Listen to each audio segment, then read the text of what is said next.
The silence of a warm sunny day is broken by someone's loud, indignant cry. This is Mao Xiao, who has just been informed of the broken engagement. The unpleasant news was brought to him by Lin Bei, a handsome young man of 20. He was a good, upstanding guy from the 21st century. But before he could put his good ambitions into action, he was inexplicably transported to another world, the Juzhou continent. There, he became the senior disciple of the Qingyun school's single-minded peak, whose leader is the immortal fairy Bi Yun. In this school, where knowledge flowed freely like water from a mountain spring, he met Du Gu Yu. There he also met Nalan Qingyun's younger sister. Contrary to his wishes, the system forces this guy to become a villain. After learning this, Lin Bei decides to adjust his character to become a good person without dying in the alien world. However, to the boy's horror, the evil system did not allow him to do this. And then the hero decides to become a supervillain for the sake of his own survival. That's why he's now once again improving his villainy skills, diligently humiliating Mao Xiao. "Do you really think we came here to negotiate with you?" he says with a chuckle to the enraged guy. Ignoring Mao Xiao's condition, the villain continues to say that the guy is like a ghost, because 3 years have already passed, and he is still at the 3rd level of qi cultivation and is not making any progress at all. And the younger sister, who Mao Xiao was engaged to, has great potential to become a great empress and soar above the 9 heavens. Therefore, such a scumbag as her failed fiancé is completely unworthy of her. The game system informs Lin Bei that he has successfully played the role of the villain, so he was awarded 1,000 points. Now the guy understands that humiliating those chosen by heaven is the surest way to improve his own skills. All his life he strove to become a good person, but he did not manage to achieve this in his home world. And now he is the elder brother of Lingxi Peak in Qingyun sect. And to his great regret, here he has to be a real villain. The young hero lifted his younger sister's skirt, and the older one stole his older sister's stockings. He bullied his students, older brothers and sisters, intimidating everyone around him. He would really like to change the rules of the system, because it is obvious that he himself will become just another step for those chosen by heaven, and sooner or later, he will simply die. But there is a chance that if the hero completes the system's villainous tasks, he will be able to turn the situation around. Lin Bei, as an apology for the broken engagement, gives Mao Xiao a Jian pill that can help a cultivator condense his nascent soul. Of course, with your trash abilities, you probably won't need the pill, but the Jiu family might find it useful. He laughs at the guy. With the Jian pill, this family may have a nascent soul expert. Unable to bear such humiliation, Mao Xiao slammed his fist on the table. The boy believes that even if he is useless now, nevertheless, at the age of 16, he has already reached the stage of creating a foundation. "And what level were you at that age?" Mao shouts furiously at Lin Bei.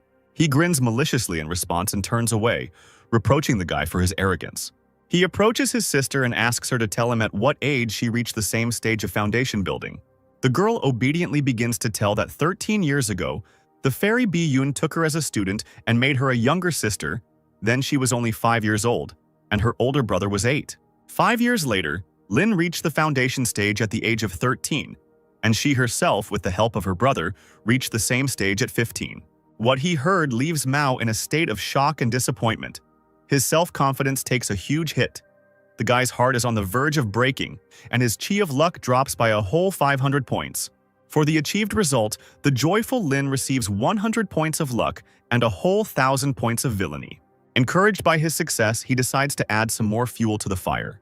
He cruelly tells the depressed Mao that if he were in his place, he would have long since lost the face to live in this world. As for his engagement to his younger sister, he himself is much more worthy of becoming the girl's husband, and not at all a loser like Mao Xiao. Mao watches in rage as the man he hates embraces Nalan Qingyun, and concludes that the initiator of the breakup was his fiancée, who fell in love with Lin Bei. "You two bastards, go to hell!" The guy can't take it anymore, jumping up and rushing into the attack. But Nalan Qingyun easily stops him with a humiliating kick right to his face. Mao, not expecting such resistance, falls to the floor, clutching his bruised face. "My older brother is not someone to be trifled with," says Nalan. Mao does not agree with the girl. He is disgusted by the fact that this man is hiding behind a woman's skirt. Lin, however, believes that there is no need for him to attack himself, since Nalan Qingyun is protecting him. But if he himself, instead of his younger sister, had kicked her with all his might, Mao would already be dead. These words bring the humiliated guy to the boiling point. He jumps to his feet and promises everyone in the hall that in 3 years, he will definitely come to the Qingyun sect and demand retribution from both of them. 30 years in the East, 30 years in the West. Lin rolls her eyes at this promise. While asking him not to misbehave, he nevertheless delivers a light kick to Mao's face. The guy again can't stay on his feet and humiliatingly falls to the floor. Lin gets 1,000 points of villainy and 50 points of luck for this, while Mao Xiao, on the contrary, loses 250 chi of luck.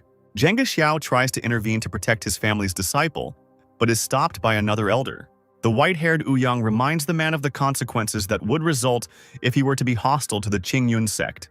Therefore, Zhangge can only close his eyes, agreeing that he is right. Chosen daughter.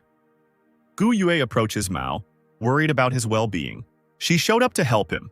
Their chi of luck intertwined and Mao got plus 200 points. Lin realizes that suppressing this guy's chi of luck will not be so easy now. To do this, he will have to break his connection with his chosen daughter.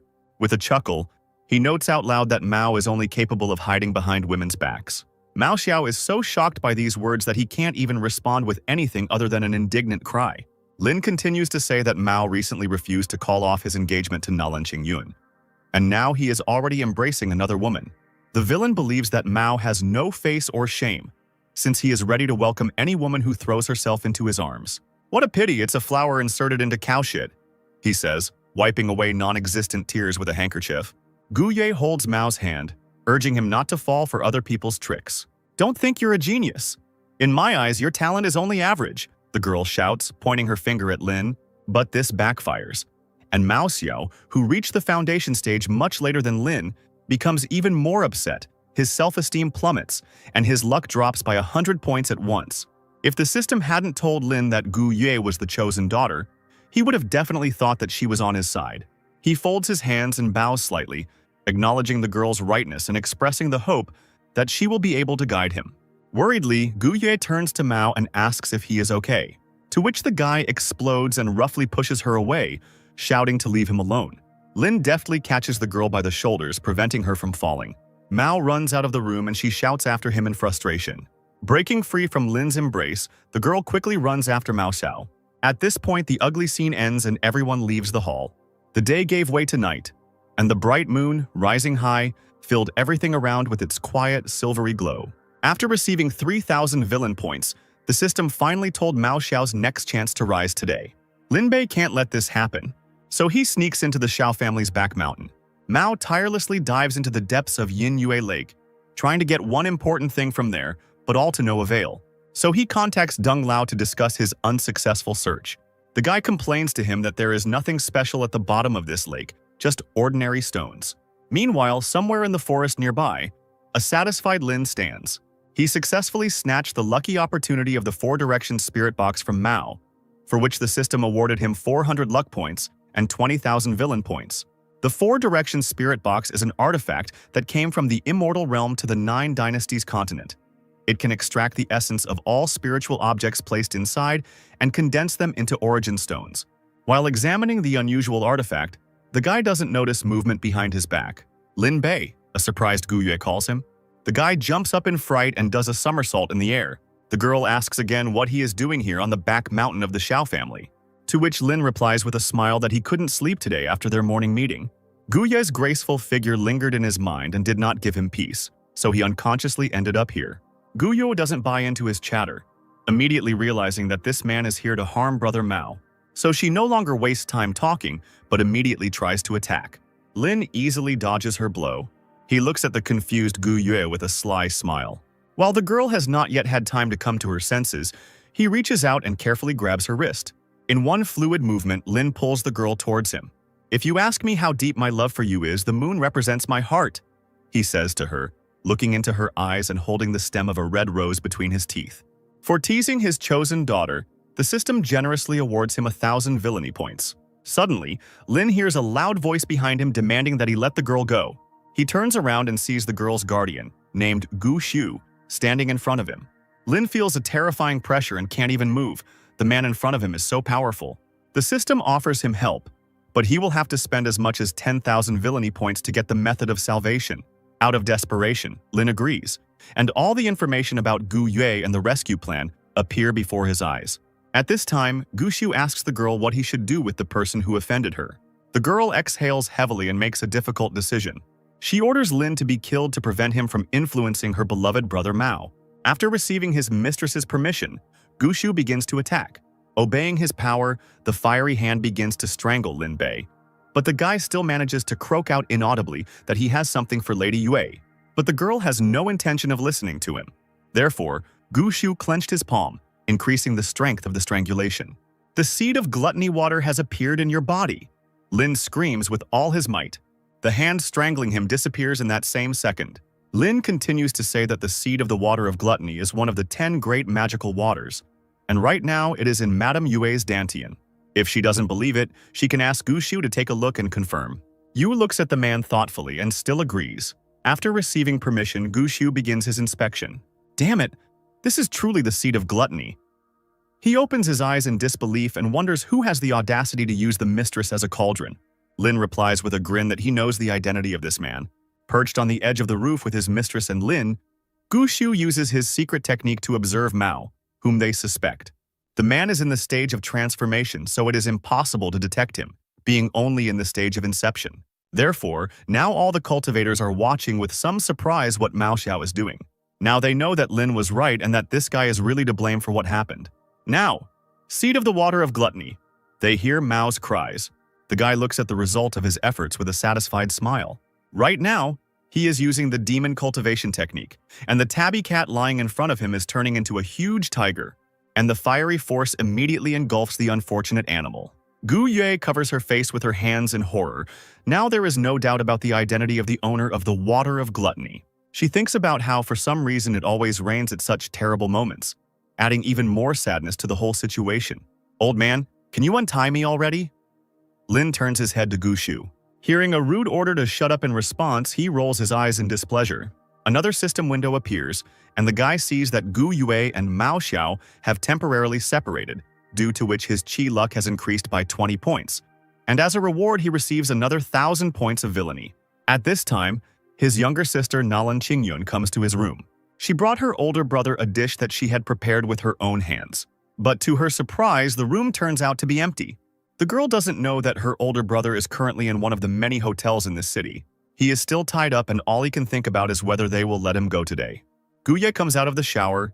She has already managed to bathe and change clothes, and now she's worried that she feels something strange inside herself. At that moment, another window pops up in front of Lin, and it gives him the task of winning this girl over within 3 months, promising a whole 50,000 villain points as a reward. Lin's eyes widen in shock as he looks at the sign that says, "If this fails, the owner will be destroyed." Why are they suddenly going to destroy me? The guy mentally screams, going berserk. He understands that this mission is the same as sending him to certain death, but he can't do anything. The system window has already closed. With brother Mao Xiao's current strength, if he came into contact with the water of gluttony, there was a fear that it would immediately swallow him up. But that nascent soul next to him was very suspicious, in Gushu's opinion. Yu hopes that the seed of the water of gluttony was created by this soul, and senior brother Mao doesn't even know about it. Lin gets angry and decides it's time to spill the beans. He rips off the ropes and begins to loudly scold everyone. "You look good, but you don't think with your brain," he shouts at the girl. "Are you stupid or dumb? Is your head completely empty?" Lin continues.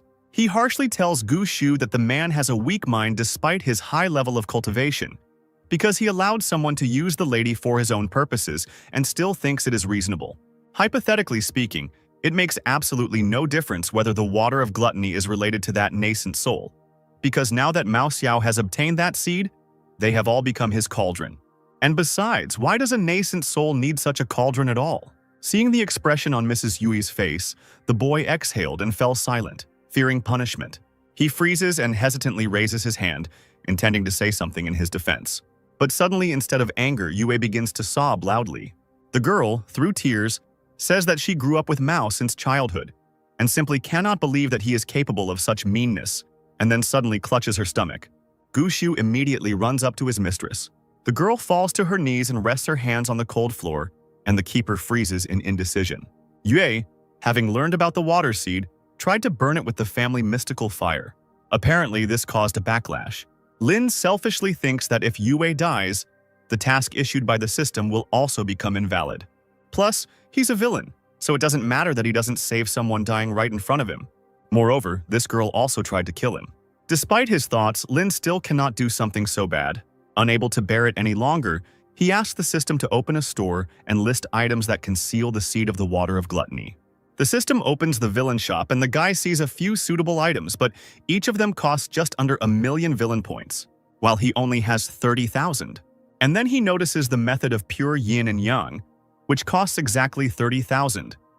During the work of this method, a man and a woman put the necessary seals into each other's bodies, which allows them to suppress foreign objects, as well as improve spiritual power and increase the likelihood of a breakthrough in cultivation. Lin is thinking that the system was specifically targeting his entire points balance. But he has no choice, and he makes the purchase. And just in time, because Gushu was already about to try to push out the water seed with his chi. But Lin grabs his wrist, not allowing him to risk his life to save the lady. He asks the old man to go outside and stay there until he saves Gu Yue in his own way. This infuriates the man, and he orders Lin to get lost unless he wants to die. His angry cries are interrupted by the mistress's bloody cough. Lin calmly replies that now they can all trust only him. Out of desperation, Gushu decides to trust this strange guy once. At the same time, he promises to find him and kill him if something happens to the lady. Having finished speaking, the old man disappears in a split second. Lin smirks that Gushu even speaks harshly and trivially. The guy decides to ask why the system doesn't stop him from saving the girl, and gets the answer that the actions to save are within the character settings. Satisfied with this answer, Lin begins to use the pure yin and yang method. It takes some time before Yue finally comes to his senses and feels an unusual coldness from using the method. Lin says with a smile that it seems that the seed of gluttony water has been suppressed. The girl finally regains consciousness and unexpectedly feels that she is completely naked to the waist. She looks down to make sure, and immediately covers her chest with her hands and blushes deeply. Her angry cries and promises of a quick death for Lin are heard throughout the area. After using the pure yin and yang method for a long time, it was morning, and Nalan was in her elder brother's room.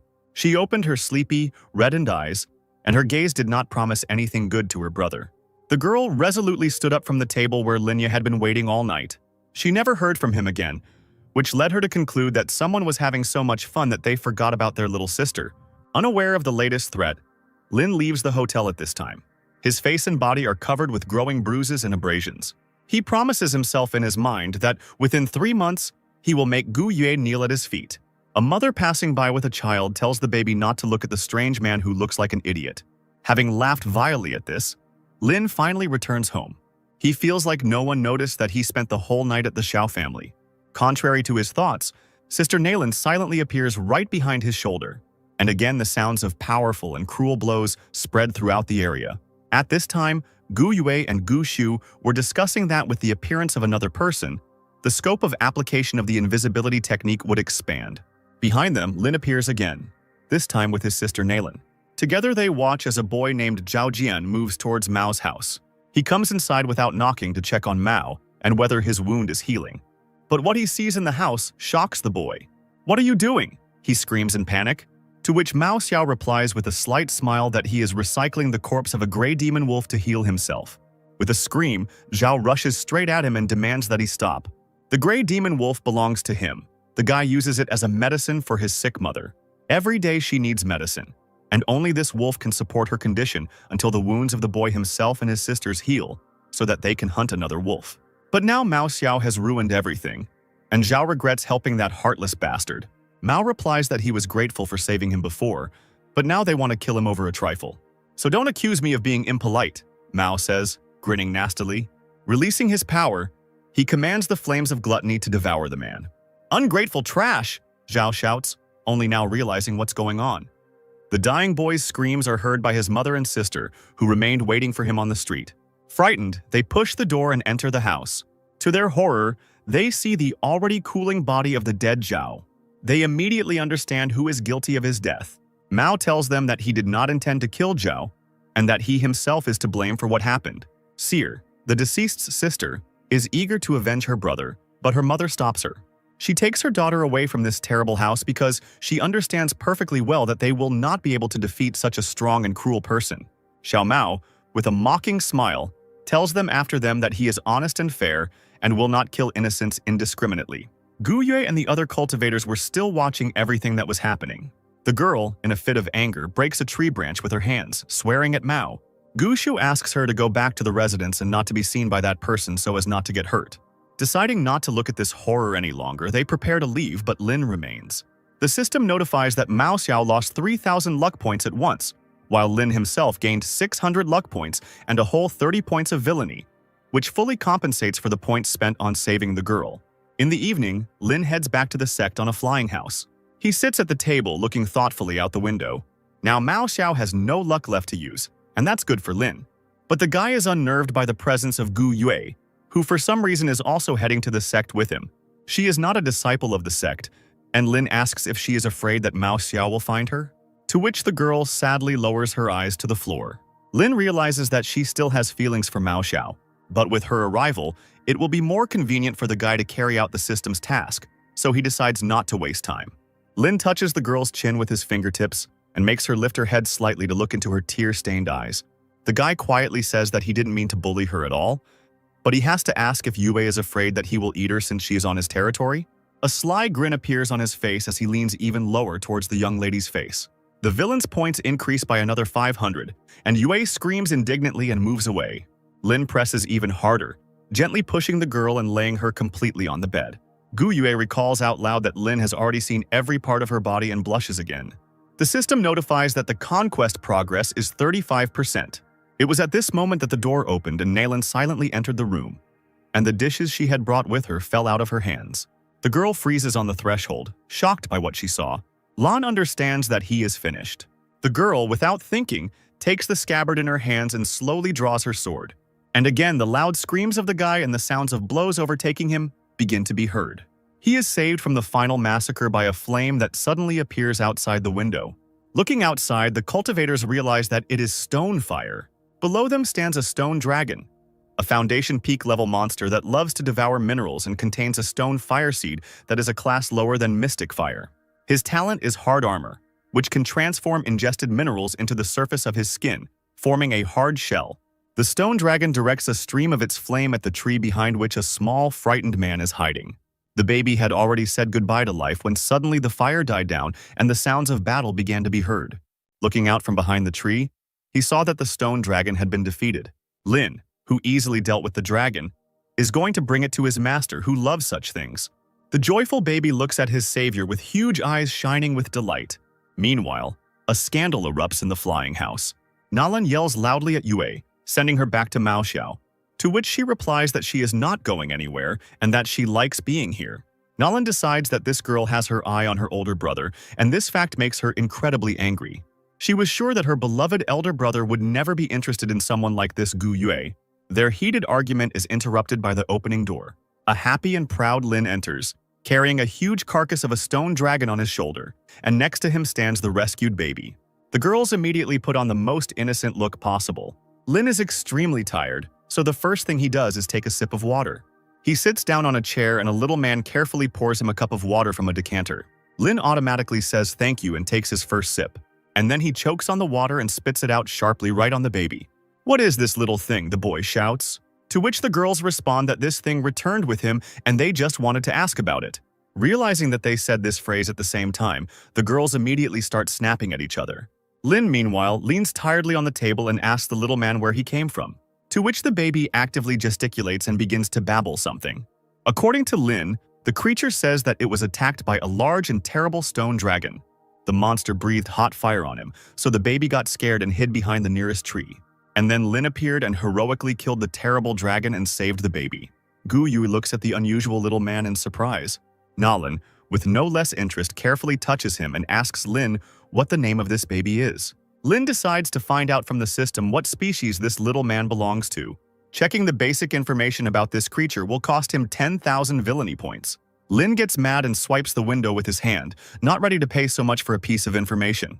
Meanwhile, Nalan is already actively playing with the little man. Lin suggests simply calling him Aya, since the baby keeps repeating that word. Deciding not to spend so many points despite her interest, Lin decides to study this little guy a little later. In the meantime, he intends to leave this creature on the flying house and continue the journey with it. Very soon they arrive at the Qingyun sect. A happy and slightly tired Lin walks ahead, carrying baby Ai on his shoulders. Nalan angrily demands that Yue go away somewhere far away and not pursue her and her brother. In response, she hears that Yue is going to pay her respects to the fairy Biyun, and the rest is not Naylin's concern. At this time, Lin notices a goose going about its business and tries to make a heart out of their shadows, to which the goose snorts and turns away, refusing. Lin grins promisingly and suddenly finds himself right behind the goose. After some time, the system notifies that the guy has successfully roasted the sect master's large goose and receives 2,000 villainy points for this. Already finishing the goose, Lin is surprised to see many people climbing the peak. After a minute of thought, the guy understands what the reason is. It's time for the annual recruitment meeting, and he wonders how many people will be his younger brothers and sisters this time. Suddenly, the system warns of the appearance of the Chosen One from heaven. An astonished Lin even suggests that it is Mao Xiao, who is planning to hide his identity and sneak into their sect as a disciple. At this time, down below, one of the students carefully examines all the girls who have arrived, noting the most beautiful ones. In his hand is a golden object of an unusual shape, allowing the guy to recognize the level of charm of each of the beauties. Today, the number of girls with charms above 70 has exceeded 50, which delights the guy. He remembers with horror his native village and the local girls and boys who fell for him. These memories make him bang his head against the wall in an attempt to get rid of them. The golden object in his hand is the Book of the Immortals, and the young man asks it a question. He wonders how high his cultivation level will rise if he manages to bewitch all the beauties of this sect present. And the book replies that in that case, he will reach the fusion stage. In the 9 continents, cultivation is divided into 8 stages, the first of which is the stage of refining qi and mastering spiritual energies. Then comes the golden core stage, and the ability to fly without outside help. Then the base stage, capable of controlling flying swords. Next comes the stage of the nascent soul. The next stage is the stage of transformation, where the nascent soul is transformed into a true spirit. This is followed by the stage of fusion, when the spirit and body merge into one whole, returning to their original state. Then comes the stage of transcendence, and after that comes the stage of Mahayana. In all 9 continents, the fusion stage is only found in the highest sects. Therefore, the stranger thinks that if he can make all the beauties of the sect his own, then he will be able to do absolutely anything he wants. Carried away by his thoughts and insidious plans, the boy sits and quietly talks to himself, causing bewilderment and contempt among the other students. Lin at this time goes down to find the very one chosen by heaven. He looks at this boy with a bit of surprise, already realizing that he is the chosen one. His name is Han Zong. He is a harem master, the owner of the valuable treasure list of beauties, a lazy person, and an adventurer. His luck is only 3,000, and Lin is extremely surprised by this choice of heaven. The system tells him that this adventurer can be dangerous, and for the safety of the sect and its girls, Lin must capture the list of beauties, and as a reward he will receive as many as 80,000 points of villainy. To the guy's surprise, the system does not impose any penalties for failing to complete this task, but he still freaks out again and dismisses the notification window, not intending to trust this stupid system. The guy is sure that she is definitely plotting something behind his back. Meanwhile, Han Zong looks around to find girls with a beauty level above 90, which the beauties list promised him.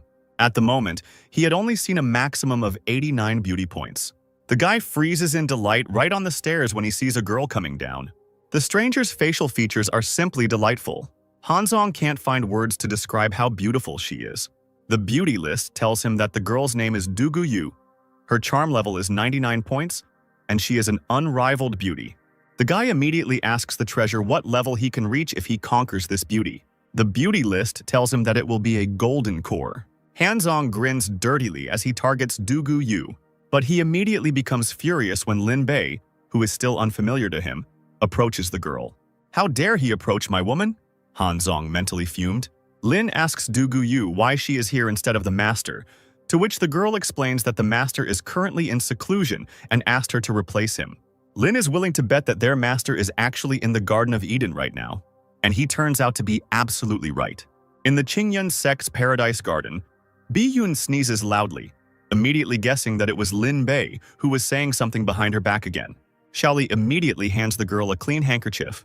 Biyun stretches out her legs, using them to form a figure out of the sand, the ever-annoying Lin Bei. After the disciple recruitment ceremony is over, she will show this scoundrel how to respect his master. A loud bell rings, attracting everyone's attention. The Qingyun sect's 404th disciple recruitment ceremony has officially begun. This time, the host was Qin Ting, and he announces the first test of this recruitment ceremony. It's called the Secret Kingdom. There are only 10 islands in this kingdom, and each one is designed for 100 participants. To pass the test, cultivators must find the yin-yang fish hidden on the islands. You need to collect a pair of fish from the mechanisms, and each pair is on 3 islands, which means that only 3 can be winners on each island. Death in the secret kingdom is just an illusion, after which the subject disappears from the island and reappears in the square safe and sound. Through a giant screen, everyone will be able to watch the performance of each cultivator. Lin watches as all the participants walk inside. Usually the competition at the first level is very fierce. Hanzong was also already in the secret realm, standing right in front of the pair of cultivators. The guy in front of him immediately felt an incredible desire to kill him as soon as he saw Hanzong. His name is Qinglong, and he has no intention of holding back, so he is already starting to form a cloud of energy, preparing to attack. Hanzong looked at him silently with a good-natured smile. Under the power of Yunyin's beauties list, the girl who came with this guy treacherously thrust her sword straight into his back, piercing him through and through. Qinglang looks over his shoulder, not yet fully comprehending what happened. Yunyin holds the sword tightly, now dripping with bright drops of her brother's blood. With a crazy smile on her face, the girl says that she will not allow him to harm Hanzong.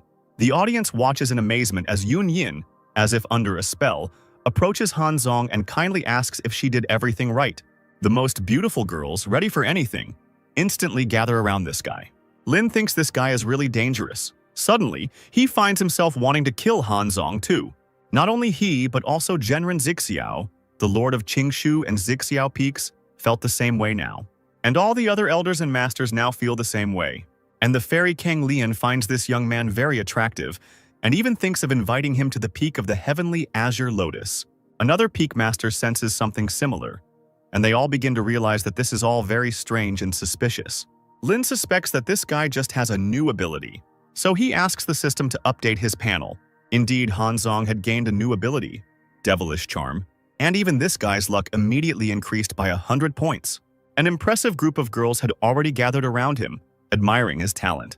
Hanzong thinks that he can now easily repay the loan he took from the beauty list to obtain the devilish appearance and even subjugate the entire sect at once.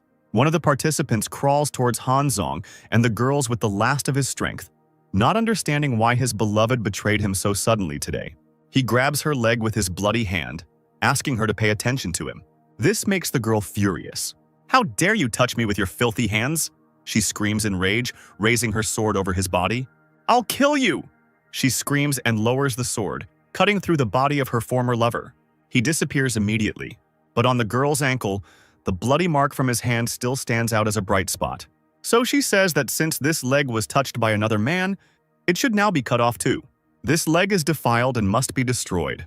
A surprised Hanzong tells the girl that she shouldn't go that far, but she is sure of the opposite, like all the other beauties. Now Lin understands why there is no penalty for failing to complete this task. If he fails, then absolutely all the girls, including those dear to him, will turn into the same crazy monsters. Meanwhile, in the Garden of Eden, the mentor continues to spend her time usefully. She enjoys building sandcastles with Xiaoli. They spent a lot of time on this, and all that was left was to put the last flag on top of one of the towers. Now, finally, they are finished and admire their own creation with admiration. But before they can really enjoy it, a figure lands right on the castle, destroying it to the ground. "Teacher, there is an emergency!" Lin Bei shouts as he approaches them. It takes him a long time to understand why the system gave him 100 points right away. Both girls look at him with hatred and contempt. The teacher, without thinking, rushes at the guy, twisting and wringing his arm. Xiaoli timidly tells her that in a little while, Lin Bei will simply die. The guy, with a pleading voice, barely audibly asks for mercy. The teacher agrees not to kill him, since Xiaoli asks her to do so. Lin Bei's soul had almost left his body, right before the teacher's eyes. But, seeing this, she deftly moves her fist and returns the soul to its place.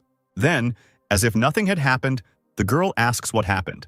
Lin catches his breath and replies that there was a villain with a very strange ability at the recruitment ceremony, planning to turn all the girls into his personal harem. Just hearing this, the teacher becomes furious and promises to chop the scoundrel into mincemeat and feed him to the pigs. She grabs Lin's hand and says goodbye to Xiaoli, instantly flying up. The girl waves her hand after them, inviting them to play again sometime. Meanwhile, Hanzong continues to increase his personal harem. There are more and more beautiful girls around him. Their abandoned boys, reborn in the square, cry loudly and curse everything in the world. The leader, however, rushes forward and tries his best to raise their fighting spirit. "Our goal?" he shouts loudly to the guys crowded around. "Defeat Han Zong! Destroy the pest!" The rejected youths shout in unison. Meanwhile, teacher Bi Yun landed on the square with Lin. Her appearance was announced to everyone by a huge explosion, which scattered heavy stones in all directions. She thinks it was a perfect landing. Seeing Han Zong on the huge screen, she immediately became tense. The girl feels that her subconscious has suddenly become imbued with sympathy for this vile guy. She turns to Lin, ordering him to tell her everything he could find out about this man. The guy says that this cultivator's gift is called Devil's Appearance, and it makes women gradually fall in love with him and men thirst for murder. Bai Yun understands that this is indeed a serious problem. But fortunately, this guy's cultivation level is only at the cultivation stage, so not all is lost yet. According to the ancient manuscript of the sect Records of Great Tranquility, in the ancient era there already existed a man with a devilish appearance who was in the stage of divine transformation. He turned almost all of the immortal fairies in the martial arts world into his harem, and then waged a war on the male cultivators that lasted for decades. It all ended with the fact that, with the help of the Roar of Awakening technique of the Buddhist bald monks, it was possible to free most of the women, after which all the cultivators together destroyed this man, and his ashes were scattered by these same fairies. At this time, Han Zong is delighted by the number of girls in love gathered around him. He charmed all the girls of the sect, and each of them is ready to do anything for his love. The men, on the contrary, are increasingly filled with rage and a desire to destroy the hated Han Zong. Dugu Yu also fell under the influence of this artifact, although she had not yet fallen into the abyss of madness. Bai Yun, noticing that even the peak masters had fallen under the devil's influence, was already thinking about asking those very monks for help. But such a round trip would take several days, and it is unknown whether there is anyone left who possesses the Roar of Awakening technique, created specifically to counteract the spell of the devilish appearance. Lin decides to check with the system to see if it has this technology in its villain shop. To his surprise, the system actually has the necessary equipment in the store, and it costs only 2,100 points. Without thinking, the guy pays for the purchase. He turns to his mentor and says that he has mastered the technique of the Roar of Awakening. The girl is surprised by this because even she herself does not know this technique. With an awkward laugh, the guy replies that he learned this technique completely by accident. The mentor decides that it doesn't matter at all where he learned this technique. The only problem is that Lin's power is not enough to awaken everyone, so she will help him use the Roar of Awakening. The fairy, without hesitation, takes off the golden bell to use as a megaphone. Lin Bei happily supports this idea. Finally, they take action. The guy uses the wake-up roar technique, directing the sound directly into a kind of megaphone. The sound of the roar spreads throughout the entire area, reaching the ears of every cultivator present here. This turns out to be enough for them to be able to throw off the haze of obsession and come to their senses. Deciding that this is not enough, the mentor steps forward and loudly announces to everyone that they have fallen under the influence of the devil's form. Now the men of the sect understand why the desire to kill has been building up in their hearts all this time. Now it is necessary to destroy the devilish appearance as quickly as possible so that the tragedy of ancient times is not repeated. This concerns the safety of the entire sect, so sect leader Zixiao Genren is going to immediately head to the island's secret realm and deal with this. Lin Bei stops him, offering his help in this matter.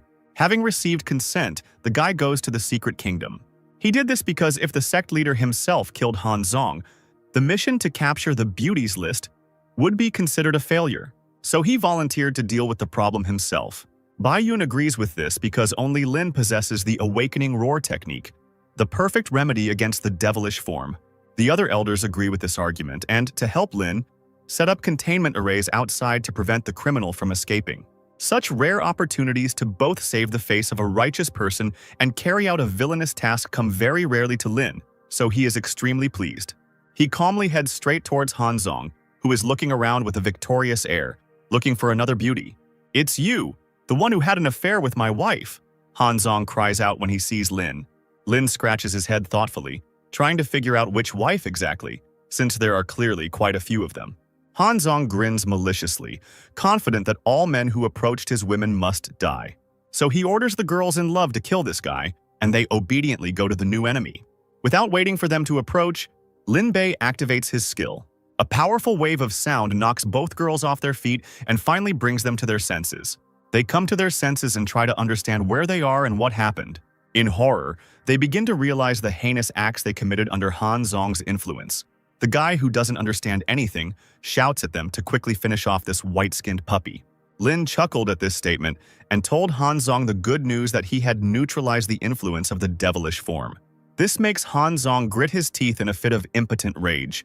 The young men stand tensely opposite each other, preparing for battle. Lin senses that the teacher and the other elders have already evacuated all the people from the island. Now only the two of them remained in the secret kingdom. Lin Bei attacks the enemy mercilessly, easily dealing with the counterattack with just one blow. Han Zong sees that this guy is at the foundation stage, while he himself is only at the chi cultivation stage, meaning the forces are unequal. So he uses the beauties list again to increase his power. 2,000 points are deducted from his account, and his level is raised to the peak of laying the foundation. Energy spreads in waves throughout his body, and the young man screams loudly, unable to contain his joy and delight from these streams. Lin raises his eyebrows in confusion. "Prepare to die, lover of other people's wives," Han Zong shouts at him.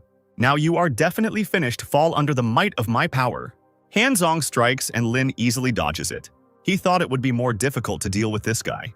But apparently Han Zong thinks that all enemies should just stand there dumbly under his attacks, not even trying to dodge. Now it was his turn to attack. Lin uses the technique of heavenly palm descending from above to make the strike even stronger and more brutal. He had to spend a whole 1,000 points of villainy on this skill. The light emanating from Lin Bei blinds Han Zong and prevents him from fighting properly. He curses foully and tries to cover his eyes with his hands, trying to protect them from the too bright light, but it's all useless. And a second later, a heavenly toad created by Lin Bei lands on the guy. The villain chuckles and points out that the bastard has zero dodge.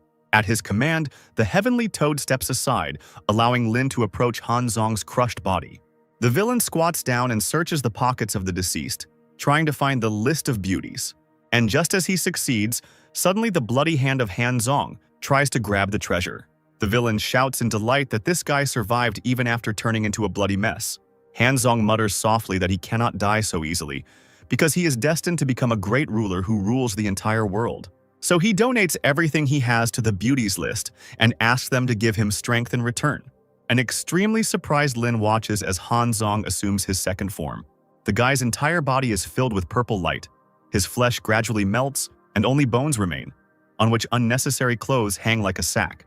The bare skull of the recently living Han Zong turns black, and the eyes on his face glow menacingly. A hideous-looking skeleton rises to its feet, and a bright purple-pink flame burns above its skull. The cultivators watching the action notice a golden core hovering near his chest. This means that Lin Bei is now in mortal danger. This terrifies the cultivators, and only Fairy Bai Yun seems relaxed. She is sure that this guy always has a trump card up his sleeve. But the elders still believe that it is necessary to be ready to activate the backup plan at any moment. Meanwhile, inside the island kingdom, Lin Bei and Han Zong stand tensely on the forest path facing each other. Han Zong is now at the golden core stage, so he is confident that victory will be his. Lin Bei responded with a mocking grin.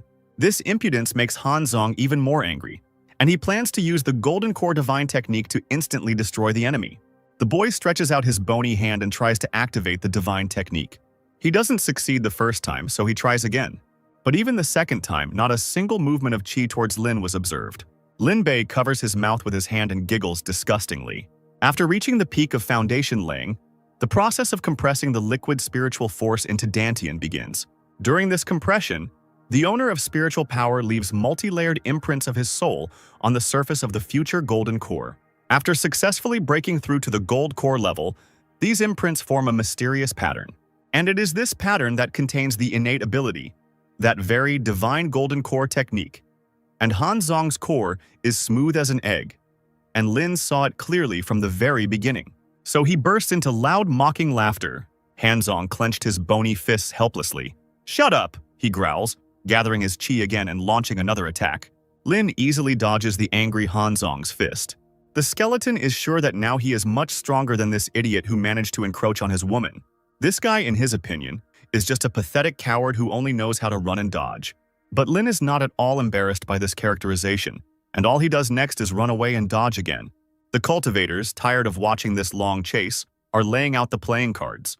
This fight has been going on for so long that they are tired of watching this picture. Therefore, the elders and heads of the peaks gathered around a large table, entertained themselves with a light game of cards. Bayun is distracted for a moment and asks his elder brother mentor how things are going on the battlefield, to which the man replies that nothing has changed and the chase is still going on.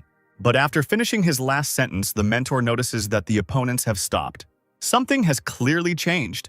Indeed, Lin Bei and Han Zong stood calmly opposite each other, glaring at their opponent. "What? Are your legs tired?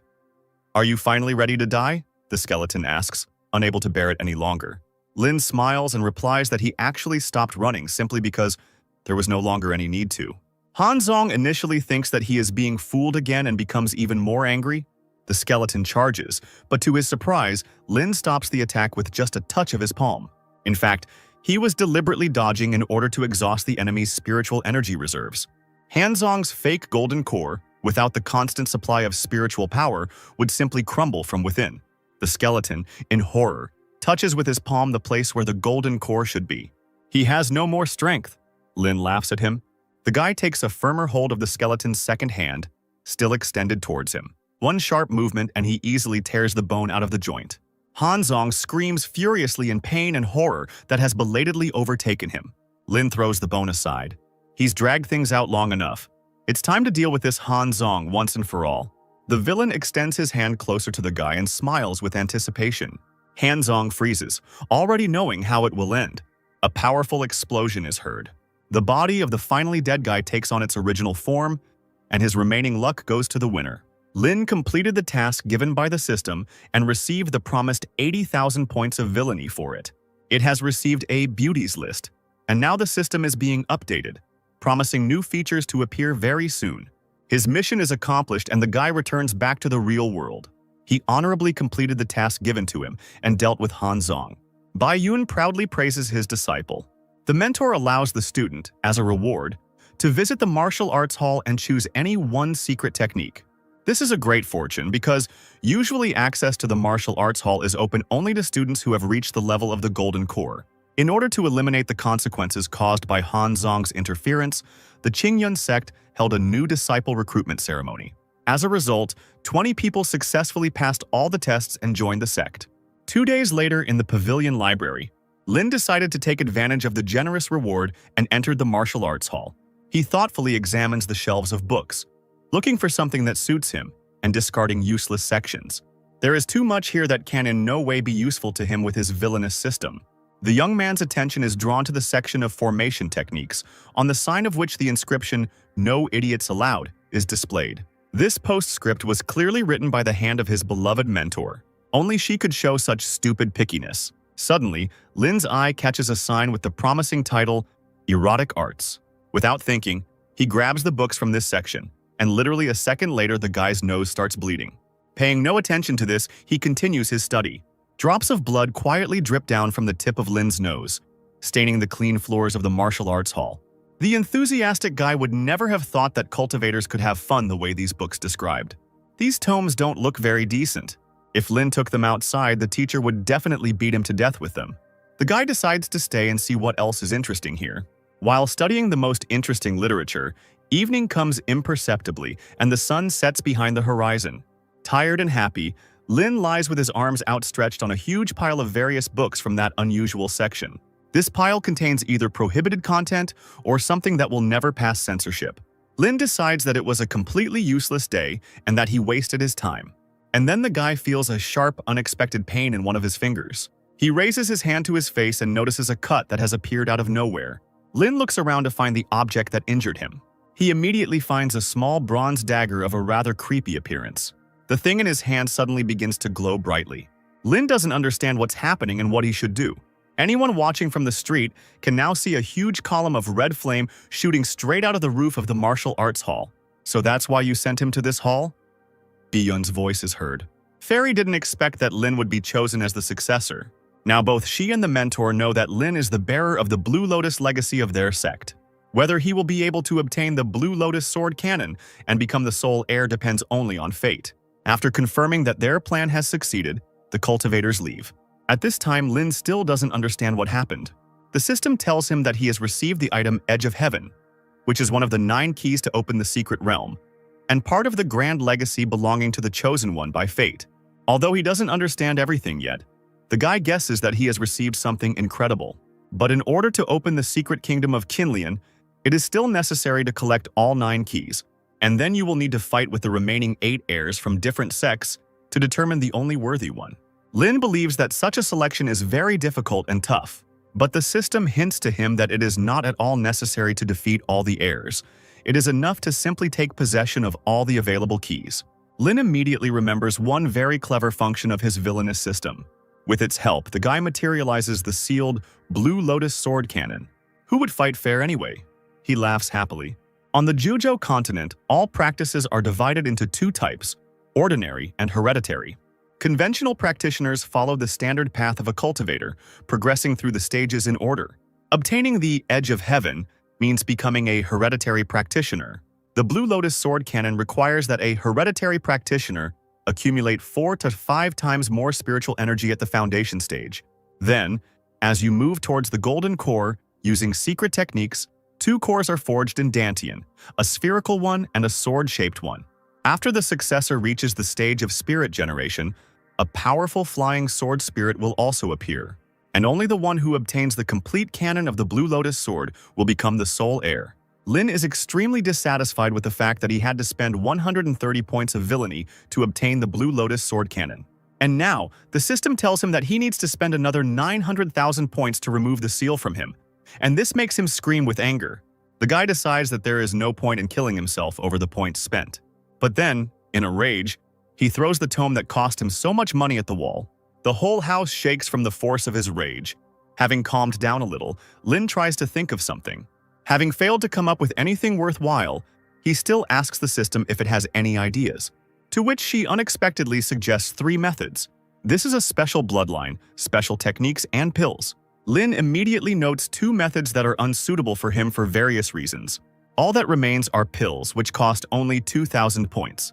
A little surprised, the guy clicks on exchange. Immediately, everything around comes into action and waves of power envelop the hero. Even though the system is a real bastard, it is still very powerful. Lin instantly became a 3rd-level alchemist. Now, extracting the essence of herbs and brewing premium pills is as easy as pie for him. That's exactly what he's going to do right now. And his first creation is the perfect pill returning the origin of Dantian. Lin decides to see how it works right away. It quickly absorbs the medicinal power and directs it to the Dantian. The effect is immediate. The villain realizes that he succeeded on the first try, which cannot but please. The elasticity of Dantian has increased and can now accommodate a little more spiritual energy, so he decides to increase the dose. Without further ado, he drinks it all at once. As you would expect from such high-quality pills, they work just fine. Lin ate 10 of them at once, and now his Dantian can hold 50% more spiritual energy. It's a pity that these pills can't be taken too often. Suddenly, the system window with the task appears in front of the guy again. Night falls, and a round, bright moon appears in the sky. Nalan slowly walks forward, remembering how her older brother had single-handedly resolved such a great crisis. Now the girl is interested in what he chose in the martial arts hall. Nalan stops abruptly when she sees Gu Yue right in front of her.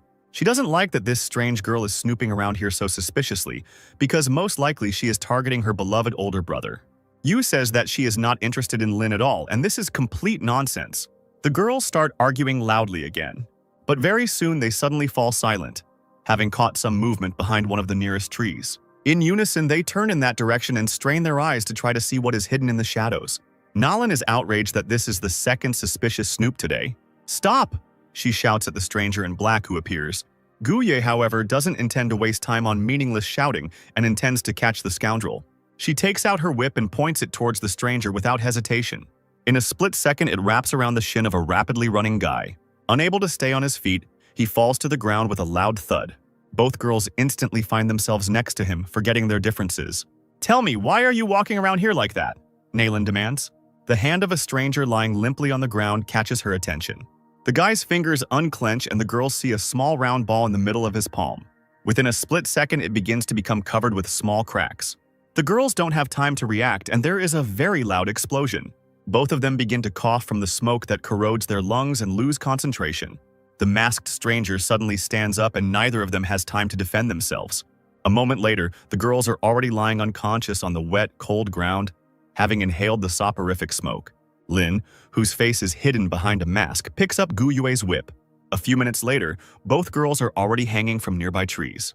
Their limbs are tied, and their mouths and eyes are covered with bandages. Lin finally pulls off the mask from his face, making it simply impossible to breathe. He completed the task he received from the system this afternoon. To his insane surprise, the villainous system promised him 5,000 villainous points if he could hang both girls from a tree for 6 hours. Don't blame me, blame this stupid system, Lin decides, having successfully completed the task. After some time, at the peak of spiritual resonance, Lin runs away from the enraged Nalan, who has guessed who exactly hung them from the tree that night. Never before had Lin seen his younger sister in such a mad rage. How did they even know it was me? He thinks in panic. Fire of spiritual resonance, Nalan shouts after him, releasing energy. Lin understands that things are bad. Another explosion is heard and the entire peak of spiritual resonance is covered in thick black smoke. Nalan and Yue are vigorously kicking their older brother, forgetting all their quarrels, but their fun is interrupted by Du Guyu. The dissatisfied girls are forced to stop the beating. In a month, there would be a meeting of the three sects, and for some reason the teacher decided to take Lin Bei with her this time. Also, Bi Yun would also like to see Gu Yue in this competition. Gu Yue and Lin leave, and Du Guyu and Nalan go swimming. Thanks to the wonderful water, all their daytime stress disappeared. Nalan asks her elder sister how long Lin and Yue will be away for this competition.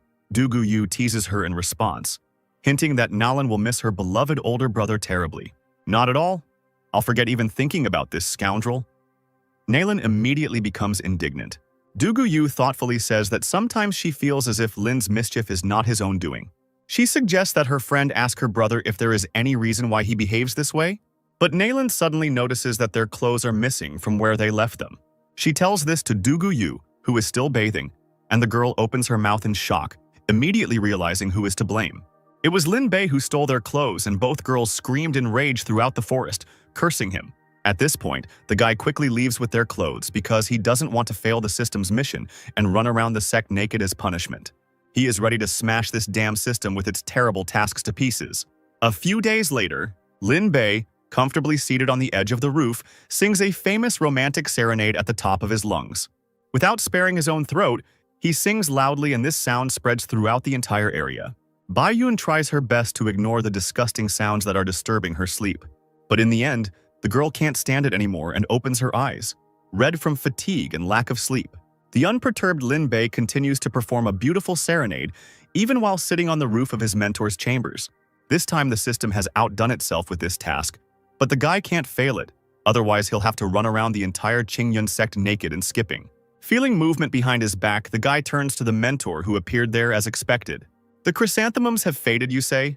She repeats the line from the serenade in a frighteningly calm voice.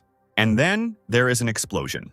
Nalan wakes up from such a bright light, thinking that it is already morning, but he immediately falls back asleep, unable to leave the warm, cozy bed. Bai Yun throws Lin, who has enraged her, far beyond the confines of her chambers. The guy gets a well-deserved 2,000 points for the completed task, but he is not at all happy about it. Ever since he got his hands on the beauties list, the system has gone crazy. As proof of this, the system window instantly gives the tense Lin another terrible task. Now he has to read romantic poems to a random girl on the street, and this task makes the guy scream loudly throughout the entire area. A whole month flies by unnoticed. Bai Yun checks to see if everyone who was supposed to come is there. After counting the students, the fairy realizes that Lin Bei is missing for some reason, but looking down, she recognizes a guy in a body wrapped in bandages, lying on the bare ground. Without thinking twice, she comes closer and touches the exhausted Lin with her foot. With a good swing, she sends the guy flying into the flying house with a powerful kick. Now everything is assembled and we can set off. In fact, Lin is happy that he finally got out of the sect. Because of this evil system and its tasks, lately all he does is beat him. Meanwhile, the system reminds him that there are less than 2 months left to conquer Gu Yue, but the guy doesn't have even a hint of an idea on how to win this girl over. Unexpectedly, Gu Yue comes to him herself. Her loud, indignant scream is heard throughout the entire flying house, and Lin does not understand why he is naked here, and she is the one screaming. "Pervert!" the girl shouts at him. Deciding not to argue with the highly illogical statement, Lin begins to pull on his clothes. Another system window appears, notifying you of the availability of a new feature. To unlock it, you need to spend another 1,000 points, which angers Lin to the extreme. But he has no choice and makes the purchase. Gu Yue, meanwhile, explains that she came here because her spiritual energy has become much purer lately, which is most likely due to the appearance of that very yin-yang seal. Therefore, she wanted to ask Lin if this seal had any other functions besides blocking the seed of gluttony. The system advises the puzzled Lin to tell the girl that in order to learn about the seal's functions, it is necessary to recreate that situation. For this, he will be awarded 100 points of villainy. Therefore, Lin decides to listen to the strange advice. Therefore, he literally repeats to the girl what the system wrote to him. Recreate that situation, Gu Yue asks, confused. And then she understands what this is about. Deboshi! She shouts indignantly at Lin Bei, blushing to the very tips of her ears and raising her hand to strike. Lin intercepts her palm, and at this time the system again prompts Lin what to say. How the hell does this system come up with lines like this? He mentally fumes. In the end, the guy decides that it's better to get a slap in the face than to run around the sect naked. So he decides to repeat the words of the system. Gu Yue looked at him warily, already expecting a trick. Lin slowly slides his hand just below her waist and quietly says that control over one's own body is the most important thing. You don't want anything to happen to your body again, do you? He asks softly, and the system gives him another 100 points. The guy is already mentally prepared to be beaten again. But Gu Yue surprises him by suddenly agreeing that there is logic in these words. Lin can't believe it actually worked. Following the system's prompts, he suggests blindfolding each other so that no one sees anything extra. The villain system gives him another 100 points, and the progress in conquering Gu Yue reaches 60%. Lin still can't believe that this is all really happening. The girl leans closer to him and slowly begins to take off her clothes. Gu Yue reminds Lin that he will have to blindfold himself too. The next thing the guy feels is incredible warmth and a feeling as if he is floating in the sun's rays, wrapped in something soft. But this wonderful feeling is suddenly interrupted. What's going on? Lin cries out in surprise. Just now they were on a flying ship, but obviously now they are definitely not there. Gu Yue and Lin look at each other in confusion when they realize that they are in some kind of sea. It becomes clear that they somehow miraculously teleported. The place they found themselves in looks very strange and unusual. Busy. Repeating that embarrassing practice, Gu Yue and Lin did not hear what was happening on the ship. Just 15 minutes ago, all the other cultivators noticed the rapidly appearing demonic rift. A bright red wave of demonic energy burst out from the rift and headed straight towards the flying ship. Only thanks to the spiritual resonance mirror that the mentor used, was it possible to defend against this attack. Thanks to the artifact, the entire ship was surrounded by a sparkling golden shield. And demonic energy could not break through such a powerful defense. But it still remains unclear why the rift leading to the demonic realm appeared here and now. Kino runs to teacher Biyun to report another problem. He searched the entire flying ship, but found neither Lin Bei nor Gu Yue there. What? The unpleasantly surprised mentor turned to the guy with lightning speed. She immediately contacted the other elders to report what had happened.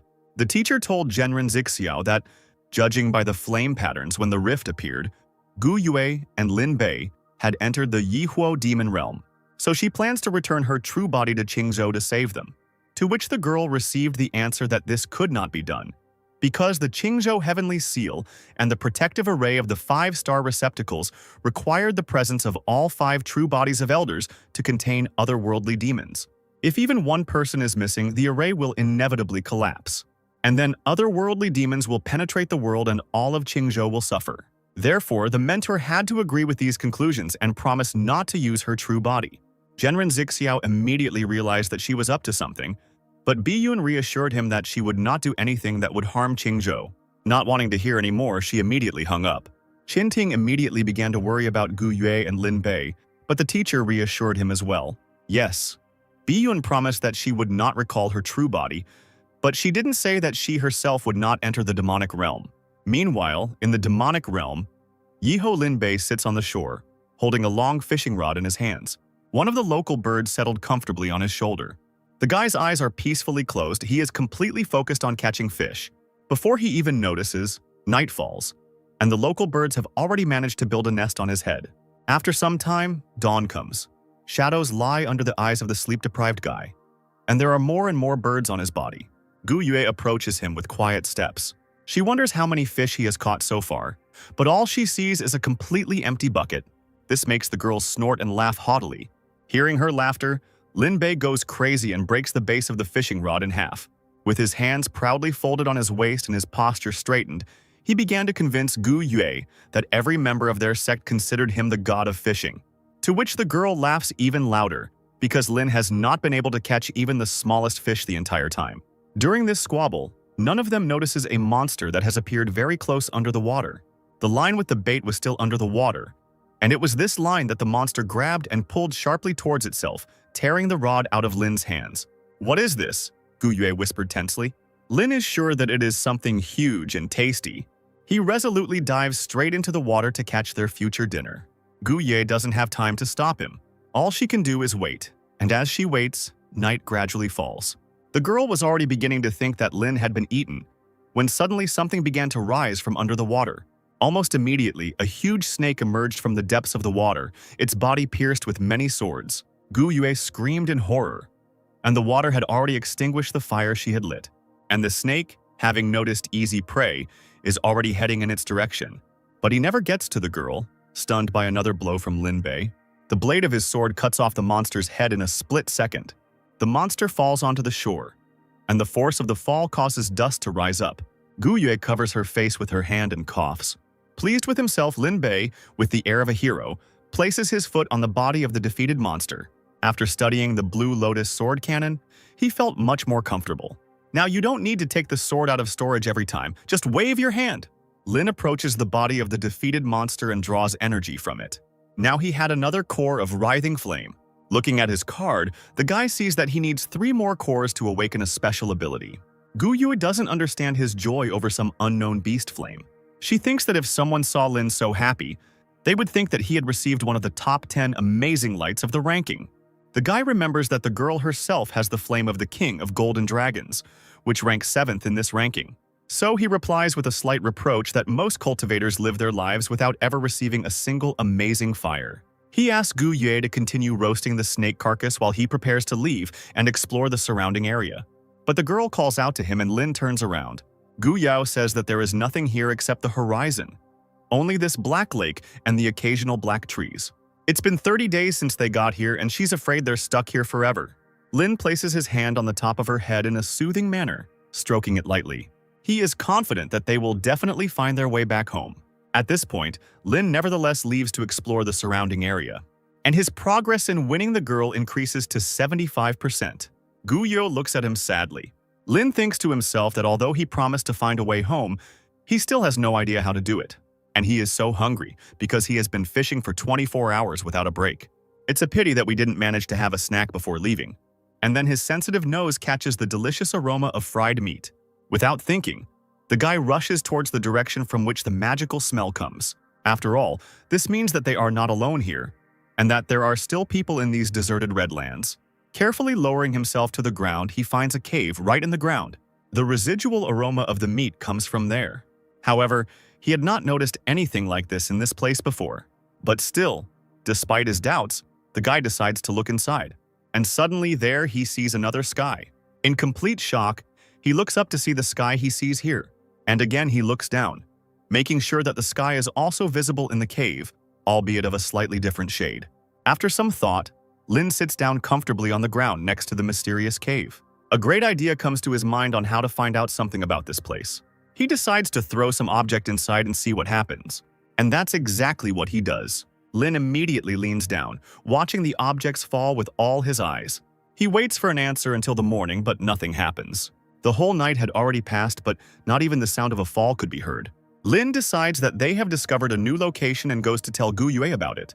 As soon as he leaves, the objects he threw there at night immediately fly back out of the cave. But the appearance of these objects has undergone significant changes. Their color changed to a dirty gray, and the golden glow disappeared completely, as if all the life force had been sucked out of them. Very soon, Lin comes to the amazing Gu Yue cave. This is really heaven. The girl cries out in amazement. After some deliberation, the cultivators decide to take the risk and go down. "Let's go!" Lin commands, and they jump straight into the cave. Finding themselves in a new place, the guy and the girl look around tensely. The landscape here is completely different from the one above. Seeing the vague outlines of something ahead, they decide to go and check it out. Trying to stay close to each other, Lin and Gu Yue move forward. Below, several pairs of someone's bright red eyes suddenly light up. Gu Yue doesn't pay attention to them right away and continues to calmly fly forward. However, looking down, she still notices the danger. But Lin, who had noticed this a little earlier, rushes towards her and pushes the girl aside. In the place where they had just been, a loud explosion was heard. The cultivators understand that there is something or someone in the forest. They peer tensely into the darkness. A huge clawed paw slowly emerges from the shadows of the forest and steps onto the ground, scratching it with its claws. The beast's mouth is wide open, giving the cultivators a clear view of its neat rows of razor-sharp teeth. "What the hell is this?" Lin screams. Below them, right below them, a huge beast with 3 heads at once had already appeared in full. The monster's eyes sparkle brightly, and saliva drips from its fangs. Lin and Gu Yue looked at the unusual monster with bewilderment. It looks like they won't be able to get any further without fighting this monster. So they decide to break through by force, and the girl rushes forward using the dragon's golden flame dance. Lin keeps up with her, activating the blue lotus sword chi. The unknown beast is not going to stand still and receive blows. A cloud of demonic energy is also forming near its mouth. The monster attacks, but its ball of energy is destroyed by a shield placed in time by Lin. The monster is not going to give up and tries again and again, but each of his attacks is repelled by Lin Bei, while at the same time trying to touch the monster's body at least a little. He uses the blue lotus sword again and tries to attack. Lin Bei gripped the hilt of his trusty sword tightly in his hands, concentrating on the battle. His entire body is enveloped in golden energy, and the sword feels like an extension of himself. The young man's eyes are determined. He is focused and confident. Lin Bei attacks, but his sword only slides across the monster's tough skin, causing no harm.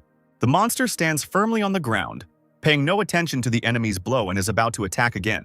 But he can no longer reach Lin because the guy's waist is encircled by Gu Yue's whip. With one deft movement, the girl pulls Lin back to her at a safe distance. The guy tells her that he can't pierce this monster and asks the girl to be careful, because the power of this monster is definitely higher than the level of the golden core. Meanwhile, the 3-headed monster attacks again. Gu Yak decides to use the golden dragon scales for defense. Lin Bei activates the blue lotus defense formation. The monster's demonic energy bolt crashes straight into their jointly created shield.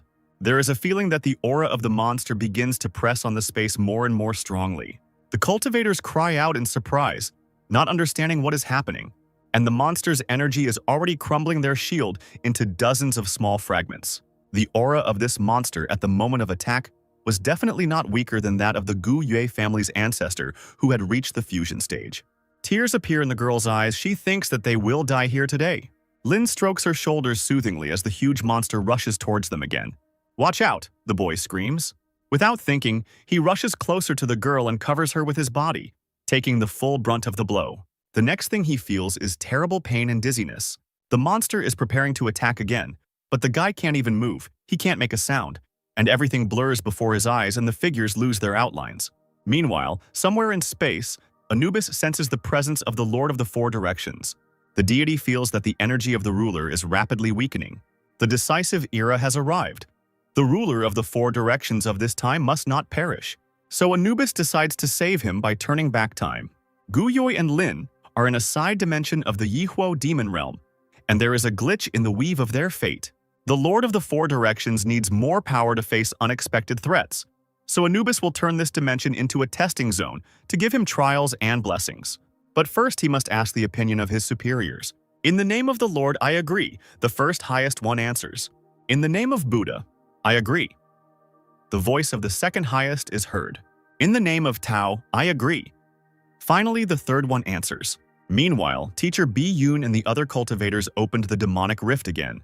It took a lot of time and effort to activate the ritual, but finally, everything worked out. The mentor orders the others to wait for her outside and prepares to head into the rift alone. But suddenly, the lost Gu Yue and Lin fall out of the opened portal.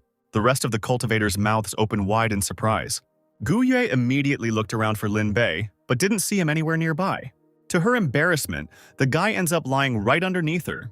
Having apologized, the girl abruptly jumps off his body and quickly blushes. Bai Yun, who was already preparing to enter the portal, was shocked into silence. The mentor simply cannot find the words to respond to what is happening. Meanwhile, Gu Yue throws herself into Lin's arms, overjoyed that they survived. And her conquest progress suddenly reaches 100% at once.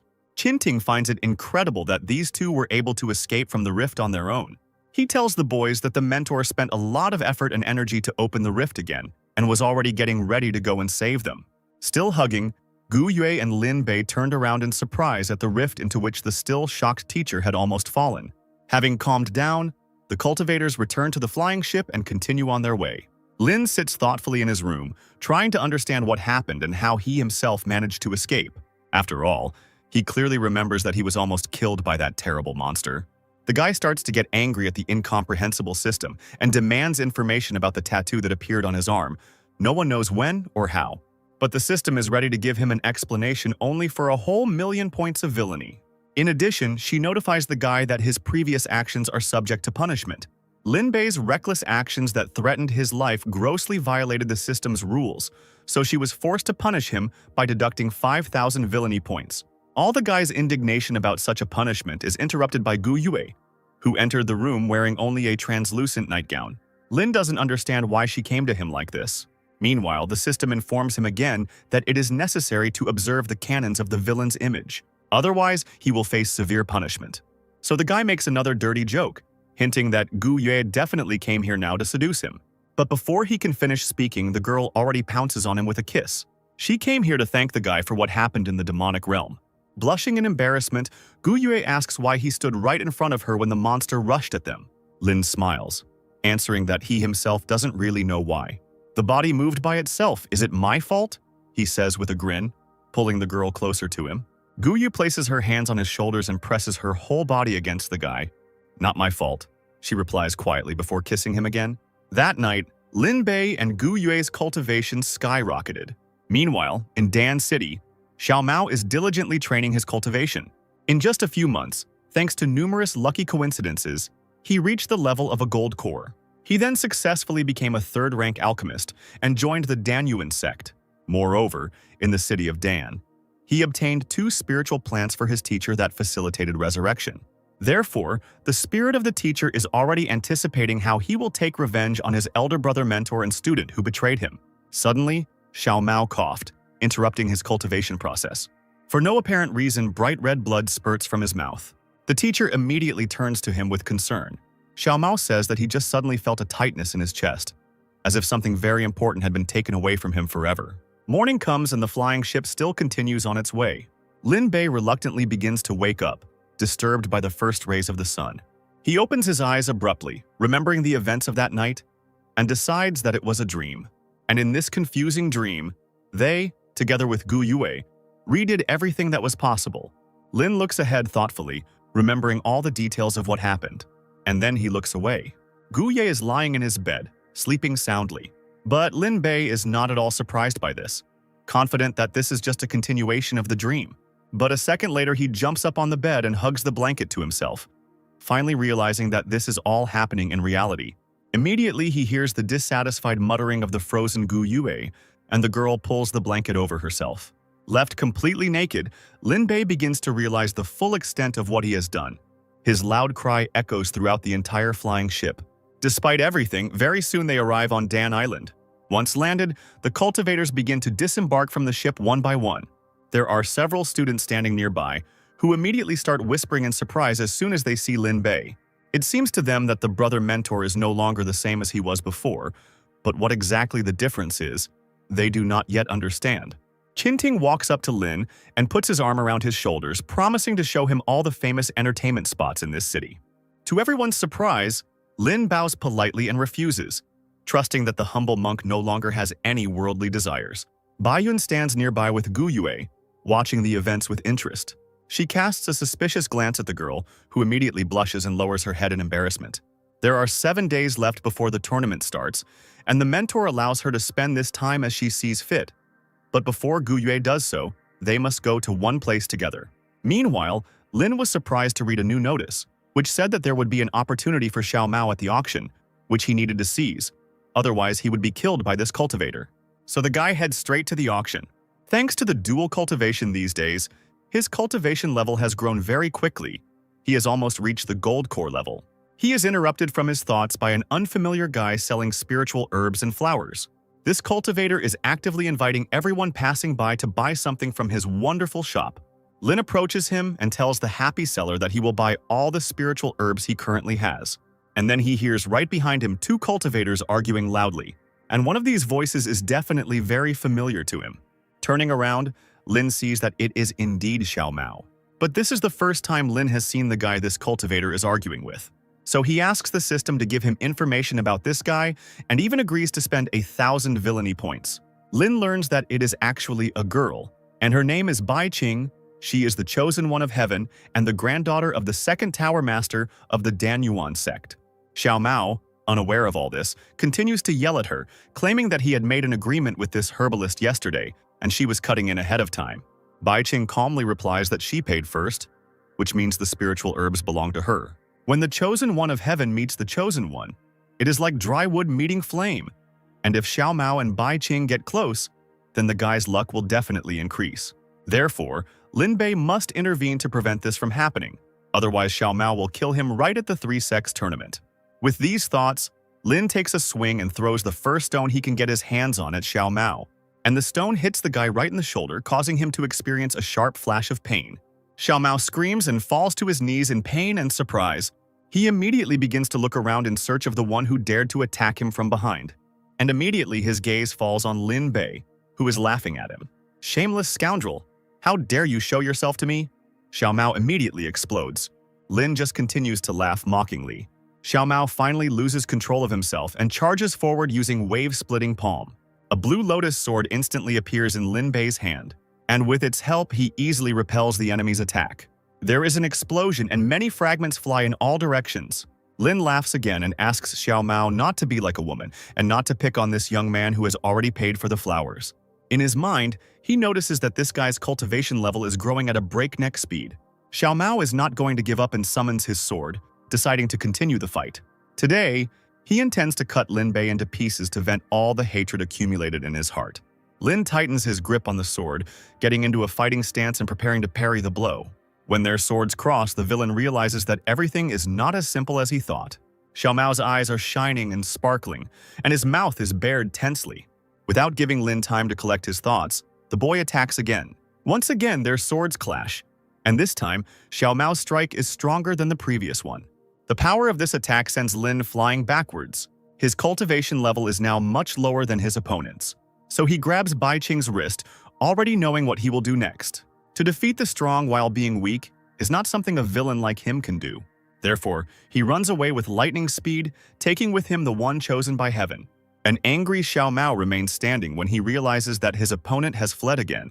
But since Lin Bei is here today, it means he is participating in the 3-sex tournament. So Xiao Mao will get to him sooner or later, and this cools his anger a little. At the tournament, he will wash away his shame by making Lin bleed to death in the arena, separating his head from his torso. Unaware of his thoughts, Lin Bei lands on the ground with the chosen one, who thanks him for his help. After assuring the girl that it was nothing and that there was no need to thank him, Lin gave his name and introduced himself to her.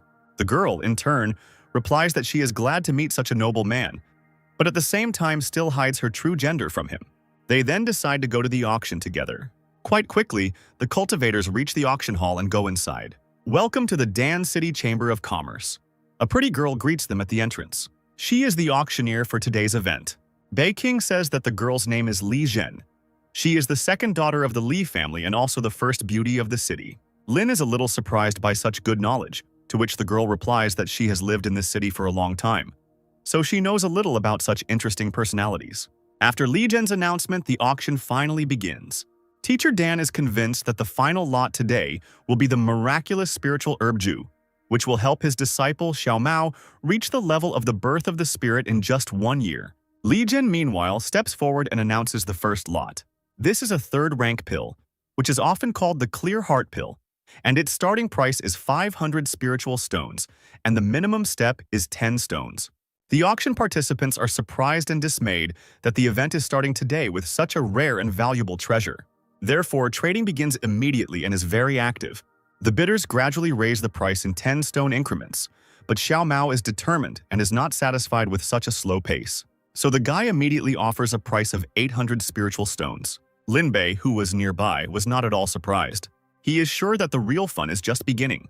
Therefore, he immediately offers 1,600 spiritual stones for this pill, beating the previous bid. Xiao Mao immediately recognizes his voice and turns around. Lin Bei smiles warmly at him and teases him again, reminding him of the failed engagement. "You again, you bastard!" Xiao Mao shouts, clenching his fists. Lin responds by offering him to outbid him, since the countdown has already begun and the pill will soon be his.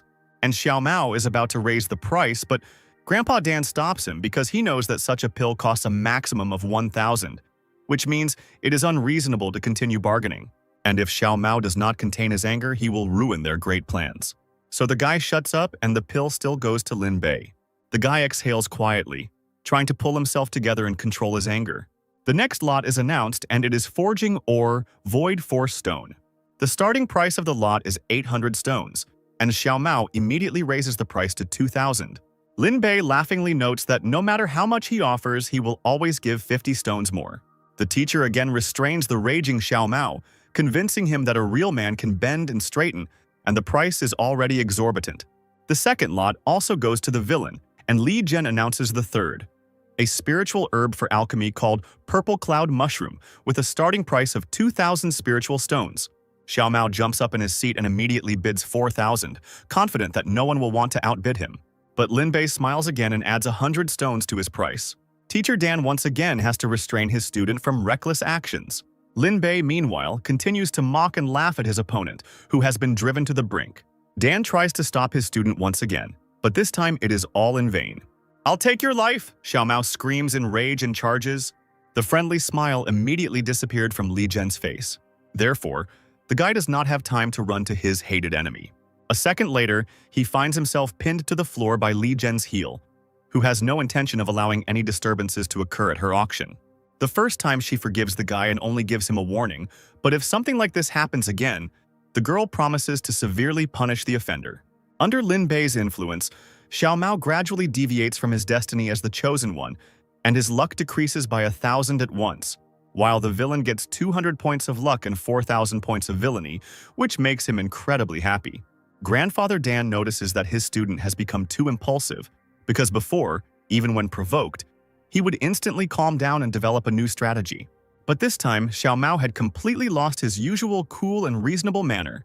The student answers all of Grandfather Dan's questions that he himself does not understand the reasons for his behavior, but that a voice is heard in the depths of his consciousness that convinces him not to hold back and immediately vent his anger. Teacher Dan decides that after they obtain this spiritual herb, he himself will try to deal with these anomalies in the disciple's body. Thanks to the villain's intervention, all the items that Xiao Mao wanted ended up in someone else's hands. But for some reason, the system still hasn't reported the successful completion of the task. Surely Xiao Mao's opportunity lies in the last lot? Li Jian is just announcing the final lot of the auction for today, and this is an unnamed spiritual herb. Its effects are unknown. Its purpose is unclear, and the only thing that can be said is that it comes from a mysterious and unpredictable place called the Dark Sea. The auction participants quietly talk among themselves about how this nameless spiritual herb is a legendary spiritual item that brings both opportunity and danger. Lin recalls that just before leaving, he stopped by the library and took out a note on the geography of Daping, where he could see what this Black Sea was like.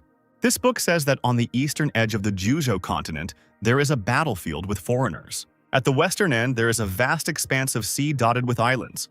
The Dark Sea is a mysterious water region that constantly moves in these waters, and every time it approaches Juzhou, it brings unheard of treasures to the continent. Some of these items can give a person great power, allowing him to become a great cultivator. Others deprive a person of his own eye, turning him into a puppet of these strange artifacts.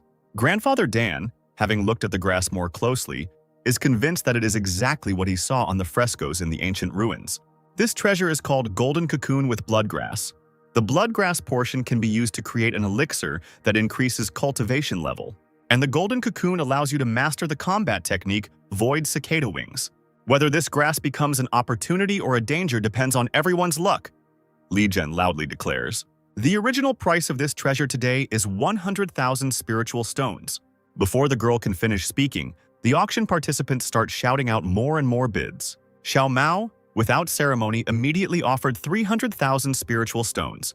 Grandpa Dan commands him to get ready and get this root, so the guy immediately raises the bet to 1,000,000.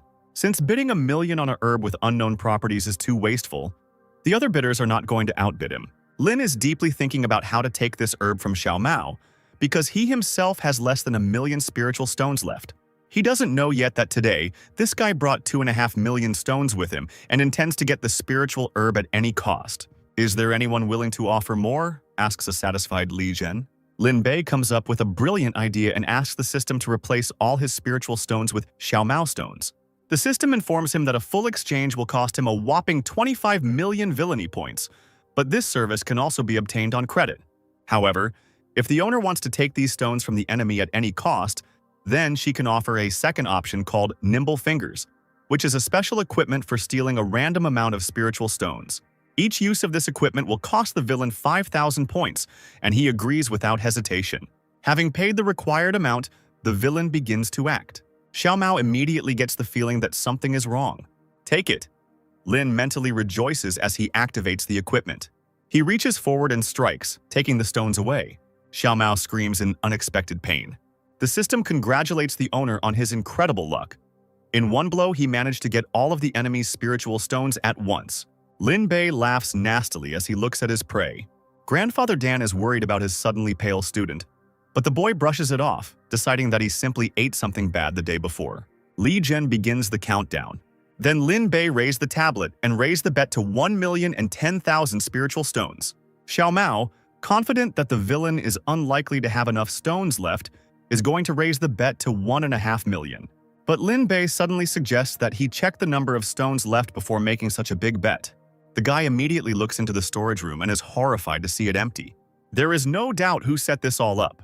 However, no matter how hard one tries, it is impossible to prove this. Lin Bei winks at him cheekily, pleased with his cunning and luck.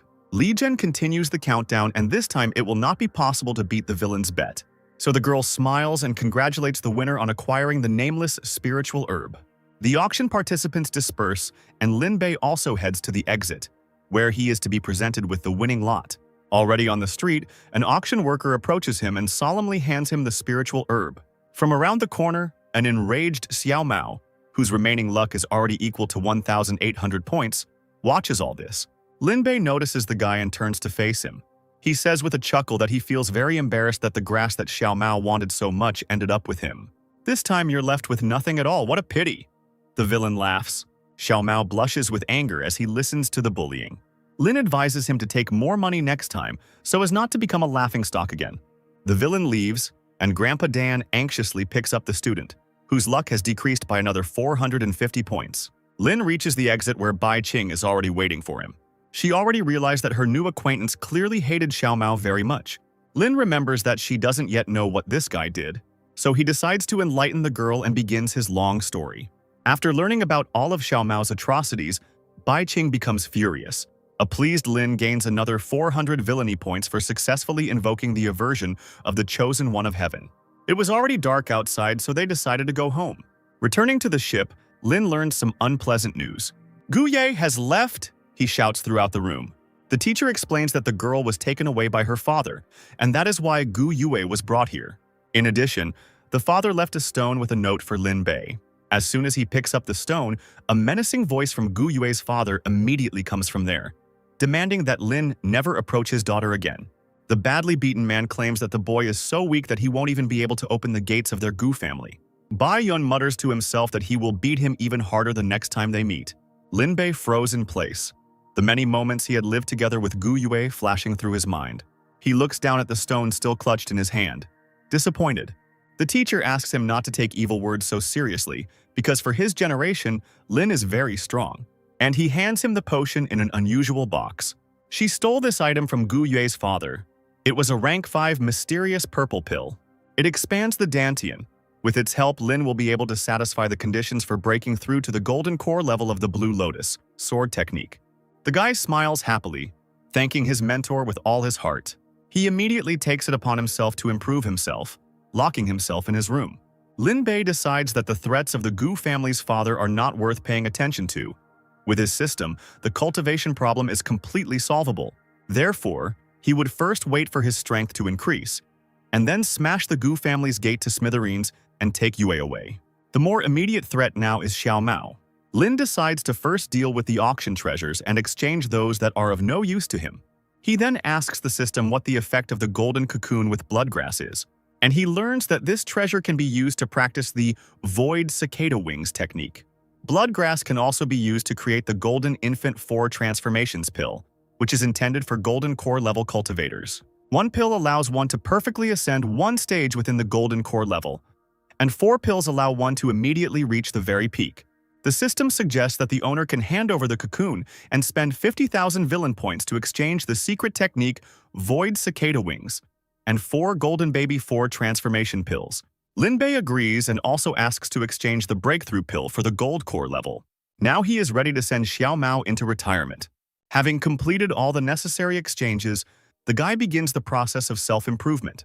Gradually, its core begins to crack and eventually sheds its shell. Linbei successfully broke through the barrier. 5 days later, the long-awaited meeting of the 3 sects finally begins.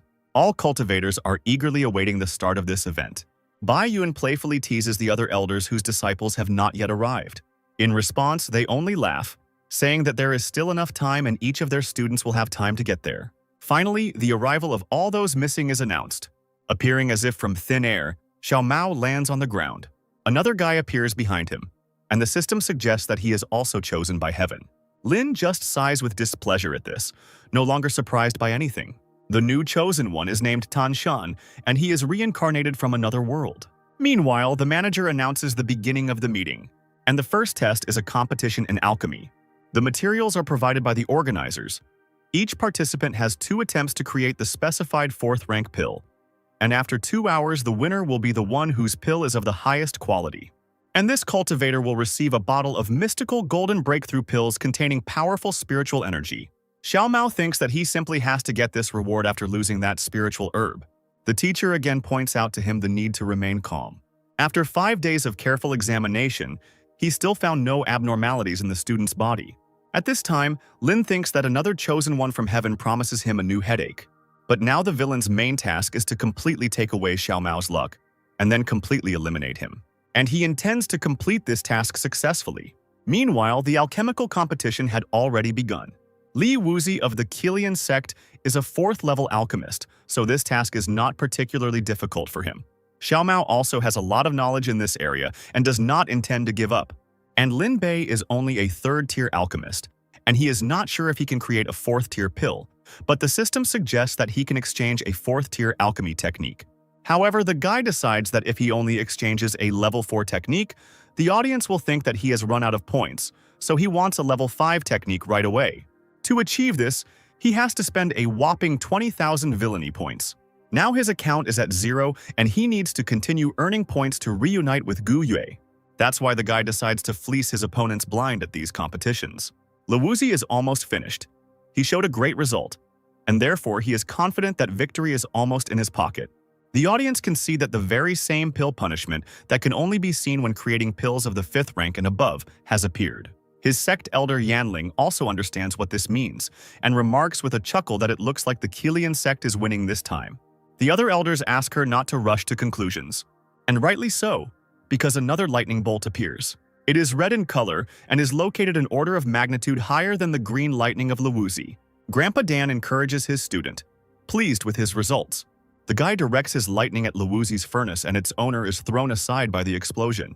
But Lin Bei doesn't let him fall, catching him in midair in time. Liwuzi frustratedly shouts his thanks to him for his help. You should take care of yourself, but you help others. Xiao Mao chuckles, and echoing his words, he directs lightning towards Lin Bei's cauldron. Liwuzi frowned tensely, worried about the guy who helped him. The spectators in the arena are no less tense, awaiting the outcome. Teacher Bi Yun screams in fear, worried about her student. Everything around is covered in smoke from the explosion, but gradually, albeit slowly, it begins to dissipate. Xiao Mao is confident that this is a truly complete and unconditional victory.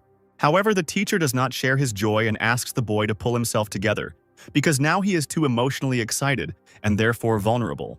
However, Xiao Mao does not listen to him, unconditionally confident in his victory. But a voice coming straight from the clouds of smoke brings him back to earth. So what are you so proud of? Lin Bei asks, finally coming into full view. It turned out that he had caused a punishment stronger than the enemy's black pill, and therefore remained unharmed. Now the villain decides it's his turn to shock his opponent. Xiao Mao, still not having come to his senses, watches him in amazement. But despite this, he doesn't have time to react when lightning flies straight at him. There is an explosion, and again, everything around is covered in clouds of dark, dense smoke.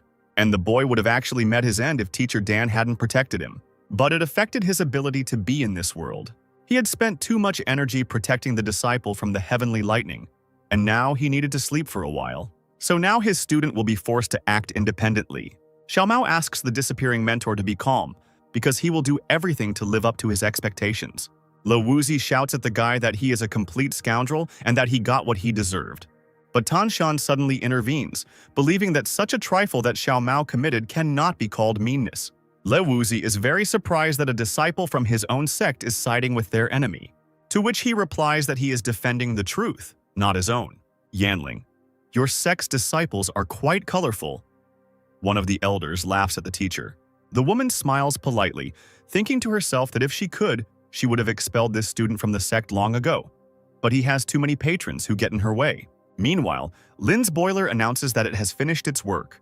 The guy takes out a pill and shows it to everyone, tossing it in the air with his outstretched hand. Xiao Mei looks at him with an unreadable expression.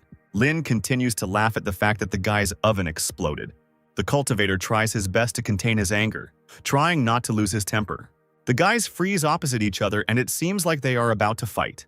And indeed, Xiao Mao begins to raise his hand up, as if preparing to attack. Lin Bei stands tensely, waiting for further developments. But his opponent merely raises his hand, admitting defeat. He says that this time the victory is Lin Bei's, but sooner or later they will meet again, and then he will take revenge. The villain notes that this guy's luck level is getting closer to the critical point for elimination, but it is becoming increasingly difficult to reduce it. He approaches Qing Ting, who is participating in the next stage, and asks him to be careful with Tan Shan, to which the guy smiles and asks him not to worry. Now I'll show you my class, he says confidently and goes off to the arena. Lin Bei just sighed meaningfully. And not in vain, because Qing Ting is eliminated amazingly quickly. Tan Shan, who doesn't have a single scratch on him, approaches Lin. He looks down on him with superiority. With a malicious sneer, the boy says that the disciples of the Qingyun sect are really weak, so he hopes to meet Lin in the third trial of duels, because that way there will be more time before defeat. Teacher Bi Yun once again tells the sect elder that her disciples are truly unique. In response to this, the woman laughs a little tensely. Bai Yun asks Elder Xuanyi if the sect leadership has really decided to give that very thing as a reward, to which the man replies that this treasure has been in their hands for over 1,000 years, but they have never been able to unravel its secret.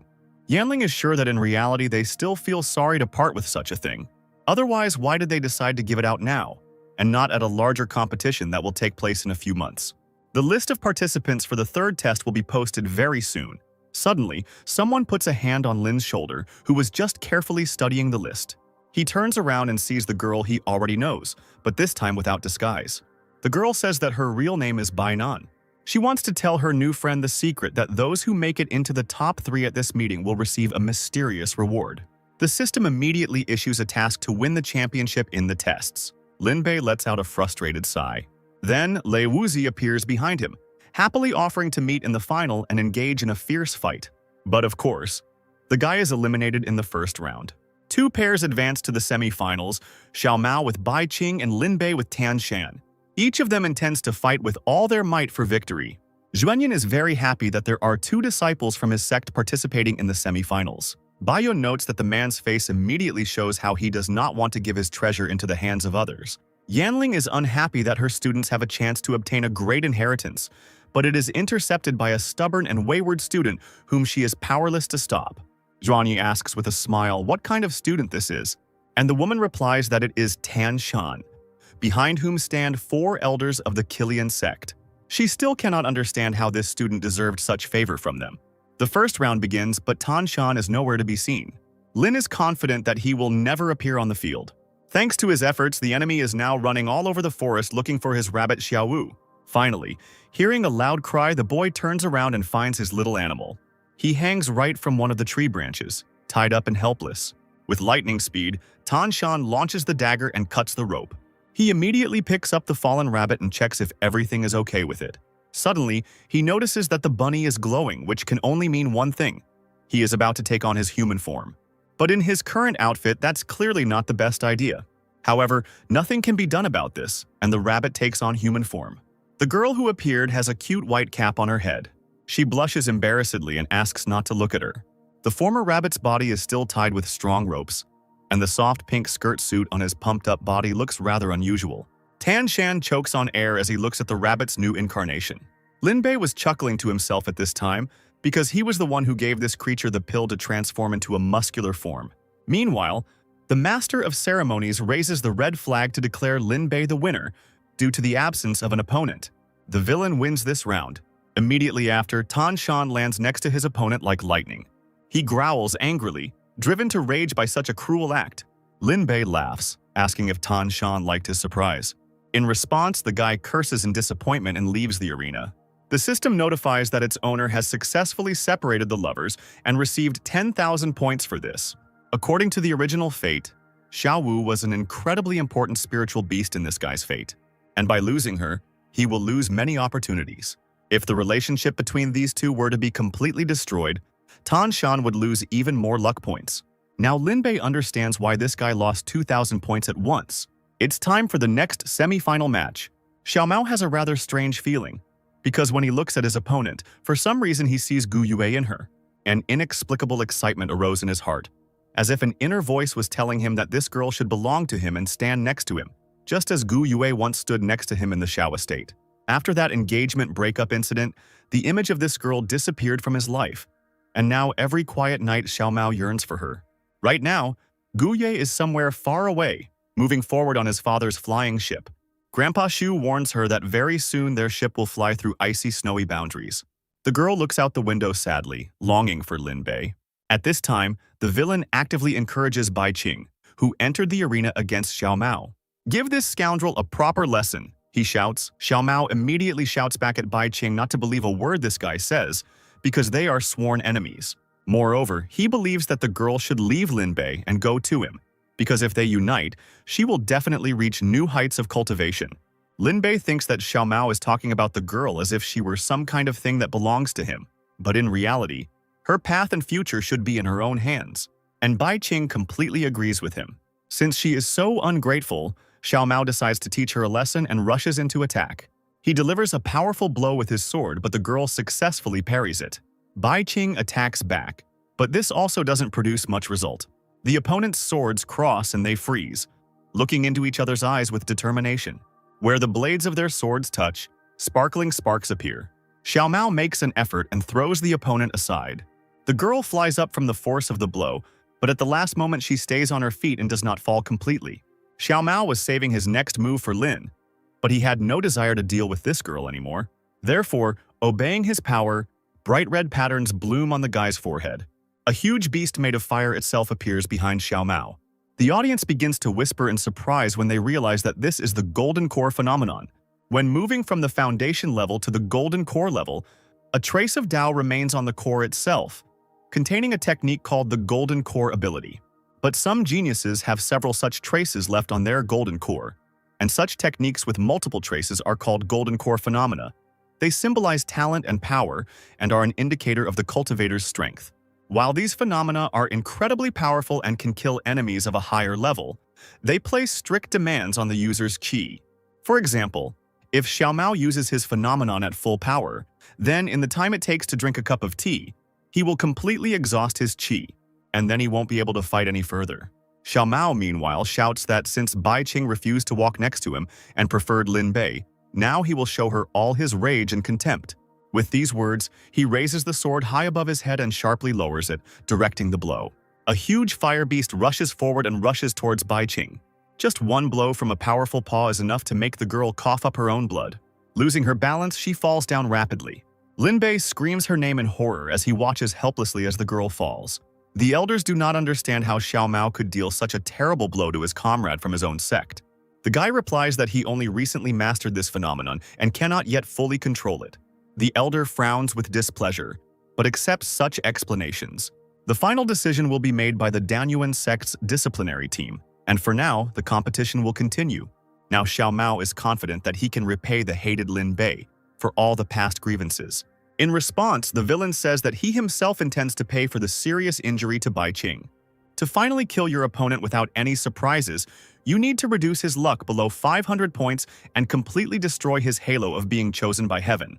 According to the original trajectory of fate, this guy should show off his skills at the meeting of the three sects, win first place in the competition, and receive generous rewards.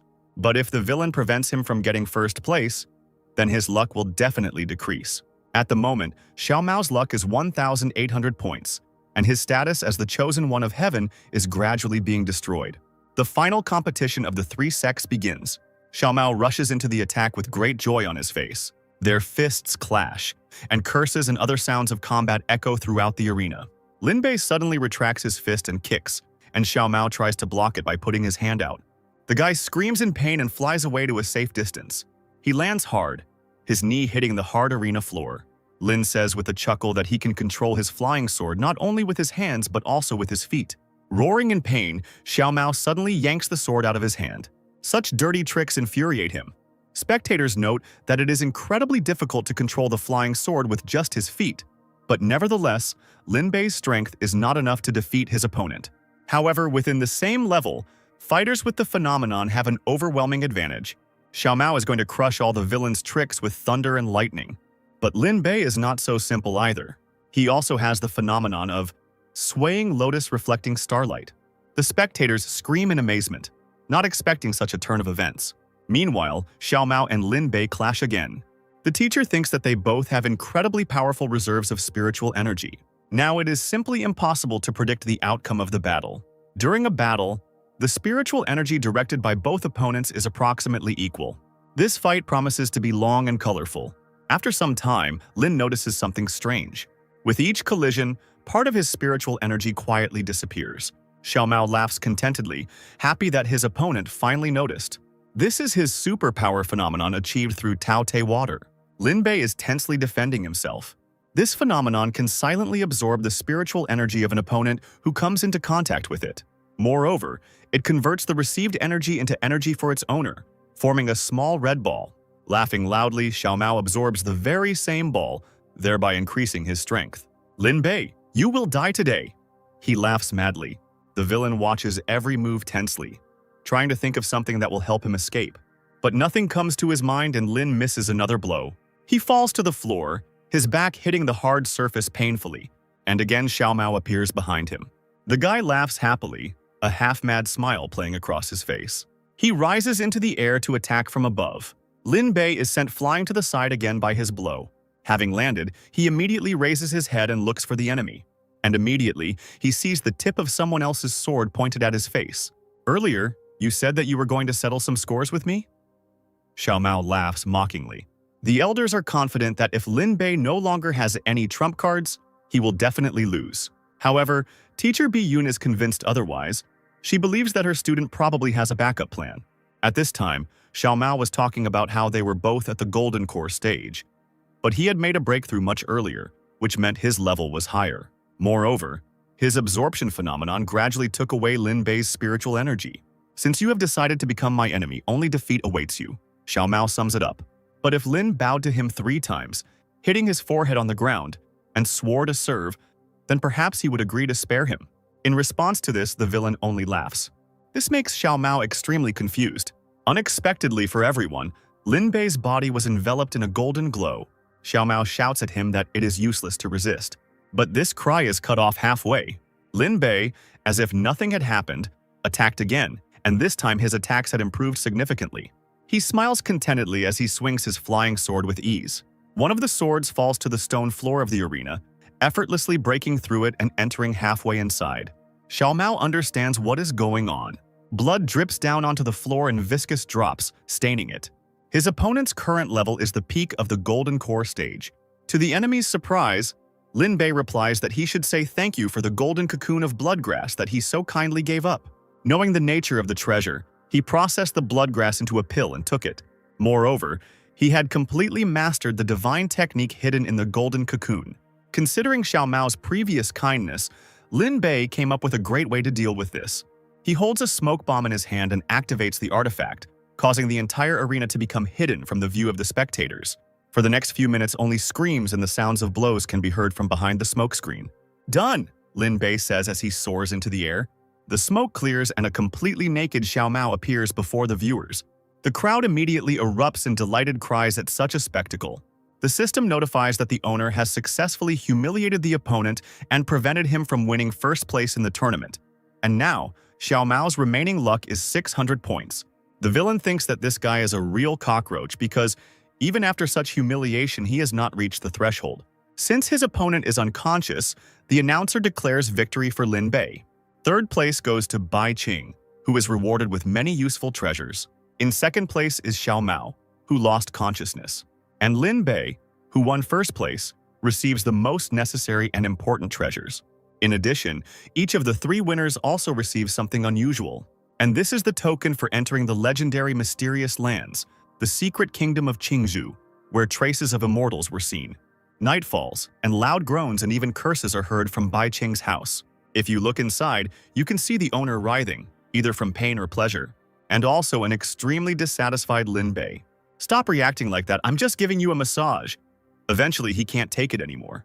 The girl replies that she didn't expect him to have such excellent medical skills. Lin finishes the massage and remembers that he never gave the girl her token. "A token for entering the secret realm?" Bai Qing clarifies, squeezing it in his palm. Lin answers in the affirmative and finally leaves the girl's room. He completed the assignment and can now be free. His calm walk home is interrupted by suspicious sounds behind him. Suddenly, two people in cloaks land right in front of the guy. "Who are you?" Lin Bei instantly tenses up. Instead of answering, the unknown people pull off their masks. Lin realizes that they are his sisters Nalin Qingyun and Dugu Yu, and they both clearly heard Bai Qing's moans coming from that room. Lin Bei tries to explain to them how things really were, but no one is going to listen to him. "Well done, you are a good boy," Nalin Qingyun says, sarcastically, clenching her fists in anticipation. Dugu Yu turns Aya slightly to the side so as not to show such a bloody sight. Meanwhile, two people in dark cloaks also appear at Xiao Mao's bedside. They are watching a sleeping guy who appeared on their immortal artifact, the Heavenly Observation Mirror, 6 months ago. And now he is the target of their mission. One of the cultivators explains that Xiao Mao is not only their target, but also his little brother. "Xu Li, weren't you Grandpa Dan's only disciple?" the second guy asks in surprise. To which he receives the answer that Dan Chen took Xiao Mao as a disciple after his escape from the underground prison. "Okay, enough chatter, let's get started." Xu Li is in command, and he directs the flow of his energy onto the body of the sleeping and unsuspecting Xiao Mao. The second cultivator follows suit. In his dream, Xiao Mao is transported to a brightly iridescent, unusual space. He looks around the area of the place he sees for the first time in surprise. "Where am I?" the guy whispers quietly. And he hears his own voice behind him. He turns around abruptly and cannot believe what is happening. "I am you, and you are me." His own copy answers him. He claims to know what Xiao Mao desires and secretly fears. "And what am I afraid of?" the guy asks his copy. Instead of answering, the creature begins to show him terrifyingly realistic pictures. Each of them features Lin Bei, who is gradually destroying his life in one way or another. Time after time, he takes away everything that is dear to Xiao Mao, eventually driving him to the grave. And even if all this is just an illusion, but if he remains as weak and pathetic as he is now, everything will change. These illusions will become an inevitable reality. The guy lowers his head down in dejection, because he is only an outer disciple of the Danyuan sect, and his mentor is currently in a deep sleep. To this, the copy replies that there is one way to quickly level up, and this is to reverse the water of Taote. Xiao Mao's double continues to push him to do something strange, while the real world is still in the dark night. The cloaked cultivators at his bedside are pleased with the work they have done. Now all they can do is wait for Xiao Mao to step onto the demonic path. They are in no hurry and decide to leave the Taote water with this disciple. When he finally turns down the path of becoming a demon, they will return and easily take her away. After some time, one of the disciples of their sect approaches Xiao Mao's house, having noticed the door slightly open. Knocking softly, the guy goes inside. There he sees Xiao Mao already awake. Hearing the voice, he raises his head and stares at the boy with a strange look. A second later, he has him by the neck and lifts him into the air. Divide the water of Taote into 2 streams. Let one flow forward along the meridians and the other backward. And when the 2 streams intertwine, it will be possible to absorb the spiritual power and souls of other people. He mutters slowly under his breath. Even the memories of these people can be assimilated and made your own. Gradually, life leaves the body of the disciple who came here at such an inopportune time, and Xiao Mao absorbs all the knowledge of the cultivator he killed. He is extremely angry at his teacher, who hid the true power of water from him, causing him to endure humiliation. Surely this Dan Chen himself also sucked out his spiritual power. Xiao Mao reaches for the object that contains his mentor's soul. Since this man betrayed him and disappointed him, his soul and memories now belong to him. "This is your deserved punishment," the guy growls, starting to draw power from the object. "What are you doing?" The spirit of the teacher appears and shouts at him. Xiao Mao replies with a grin that he is just devouring it. Meanwhile, Nalan and Du Guyu had already come to see their mentor. Bai Yun had known from the beginning that these two would follow her, so their appearance did not surprise her at all. They arrived just in time because the teacher had an announcement for them. She tells the surprised students that they do not need to return to the cult with her. Tears immediately appear in Nalan's eyes at the thought of her mentor abandoning them. "Did something happen to our mountain?" asks the more cool-headed Du Guyu. Lin Bei, who had been lying at their feet all this time tied up with bandages, asked the teacher to speak more clearly, for which he immediately receives several kicks from his sisters. The teacher believes that these students are too naive and simple-minded, which is not surprising because they have lived in a sect since birth and know almost nothing about the world around them. So she decides to send them all to the secret kingdom of Qingzhou, and until they pass all the tests, she will not let them back into the sect. Nalan and Du Guyu clutch their heads in panic, not knowing what to do now since they only brought a small amount of spiritual stones with them. Lin Bei smiles slyly at all these worries. Before the teacher threw them out, he managed to steal the spatial pouch from her. But before the guy can finish speaking, the bag flies out of his hands and falls to the ground with a crash. Surprised, Lin Bei comes closer to him to see what's going on, and he realizes that teacher Dan, who had always accompanied Xiao Mao, was in the bag all this time. Surprised, he asks the spirit how he came to such a miserable state, to which Grandpa Dan just wearily waves his hand. When Xiao Mao woke him up, the master immediately realized that for some unknown reason, his disciple was using the reverse flow of Taodi water. And if things continue like this, his soul will soon dissipate. Therefore, the spirit has no other choice. He decides to take a risk and use his last remaining strength. "A blow to consciousness," the mentor shouts, regretfully attacking his own student. Thus, he got a chance to escape and was able to leave the house. Shi Li and the second cultivator notice this escape, but do not give chase. Now that Tao Te water is not with him, this old man is of no use to them. Moreover, they had already instilled in Xiao Mao the idea of robbing the Dan Yuan sect's vault, and now all that was left for them to do was follow him into the treasury and take the Blue Lotus Jade Key. Now Lin Bei knows that Xiao Mao was trying to get rid of his teacher. But then it becomes unclear why his luck has not yet decreased, because when the villain dealt with Han Zong, the enemy's luck easily dropped to the level where it became possible to kill him. The system tells the villain that this is because the chosen ones of heaven are also divided into classes, and Han Zong belonged to the lower 4th class, which is why it was so easy with him. And Zhao Mao and Tan Shun are 2nd-class chosen ones, which means it will be more difficult to reduce their luck to a lethal level. To do this, they need to be deprived of all the abilities they received thanks to this very luck. Now Xiao Mao has only one option left, Taodi water. If he lost this water, his luck would drop to 500, and then Lin Bei would be able to eliminate him without any problem. Teacher Dan Chen's soul will soon disperse, but before that happens, he has one small request. Lin Bei doesn't understand why he should help the man when they are still enemies. However, even despite the enmity, the villain can still save him. The guy holds a soul-nourishing liquid in his hands, a heavenly material capable of restoring and strengthening souls. And this small bottle has cost him several thousand villain points. Now Dan Chen has at least some hope. Lin Bei tells the master that he is not going to help him just like that, and sends the ghost to deal with what he wanted to ask for himself. The teacher looks closely at the villain and asks what exactly he wants in exchange for his help. "That's it," the guy answers with a slightly crazy smile. Dan Chen has no choice but to agree and climb into the bottle of nutrient liquid. According to legend, the owner of the Qinglian sword ascended to the world of immortals, but one day returned to the continent and left behind a divine artifact called the Ascension Key. On the outside, it appears simple and modest, but its radiance is hidden deep within.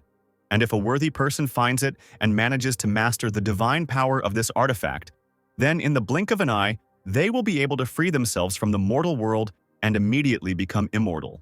The measured sound of Gu Yue and her father's footsteps echoes off the ancient walls of the treasury.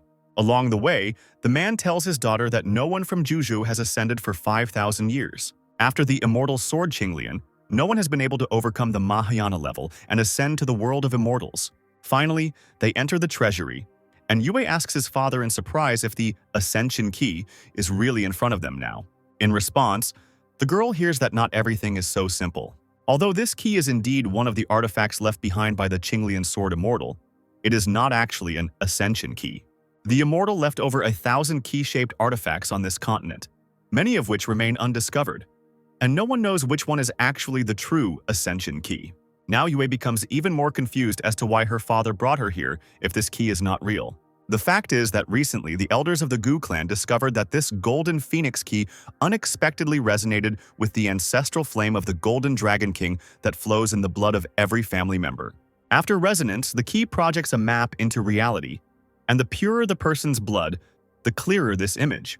Yu still doesn't understand why she's here if her father is the one with the purest blood in their family, not her. It turns out that if a girl passes the test of the lair of the flaming dragon in the secret kingdom, then she will become the bearer of the purest blood in the family. This concerns the Key of Ascension and the entire world of immortals, which is why the father decided to urgently return Yue to her ancestral lands. The secret kingdom she will have to travel to is located in an icy, snowy abode. The morning greeted Nalan with a gentle radiance of sunshine, and she, rested and full of energy, rose from her bed, ready for new achievements. Her attention was suddenly drawn to a rather loud noise in the street, and the girl went out onto the balcony. She saw that a whole crowd of people had already gathered near the neighboring house, looking at something with interest. The girl immediately rushed out into the street to find out what had happened. Having pushed all the people aside, she approached the wall of the house and froze, finally seeing what had caused such a commotion. It was a leaflet stuck to the wall with information about the search for Xiao Mao, who was recognized as a particularly dangerous criminal. Gu Yue knows that if you need to find someone's trace, you can turn to the Heavenly Secrets for help. However, Master Dan Chen suggests that he may have a way to find Xiao Mao on his own.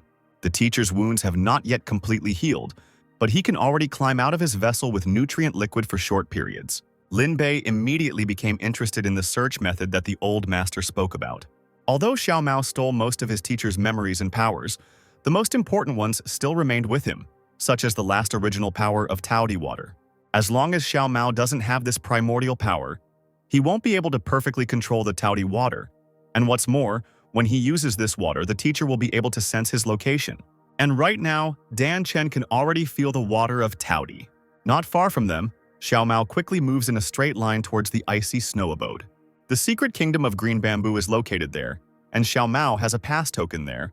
Most likely the guy is trying to get his hands on the treasures hidden inside. This means we need to stop him. It was unanimously decided to follow Xiao Mao to the icy, snowy abode. Among the endless series of mountain peaks, there is only one single passage leading deep into the mountain range, and it is on this passage that the black city called Wushuang was erected. At the far end of one of the streets of this city, there is a building called the Separation Pavilion.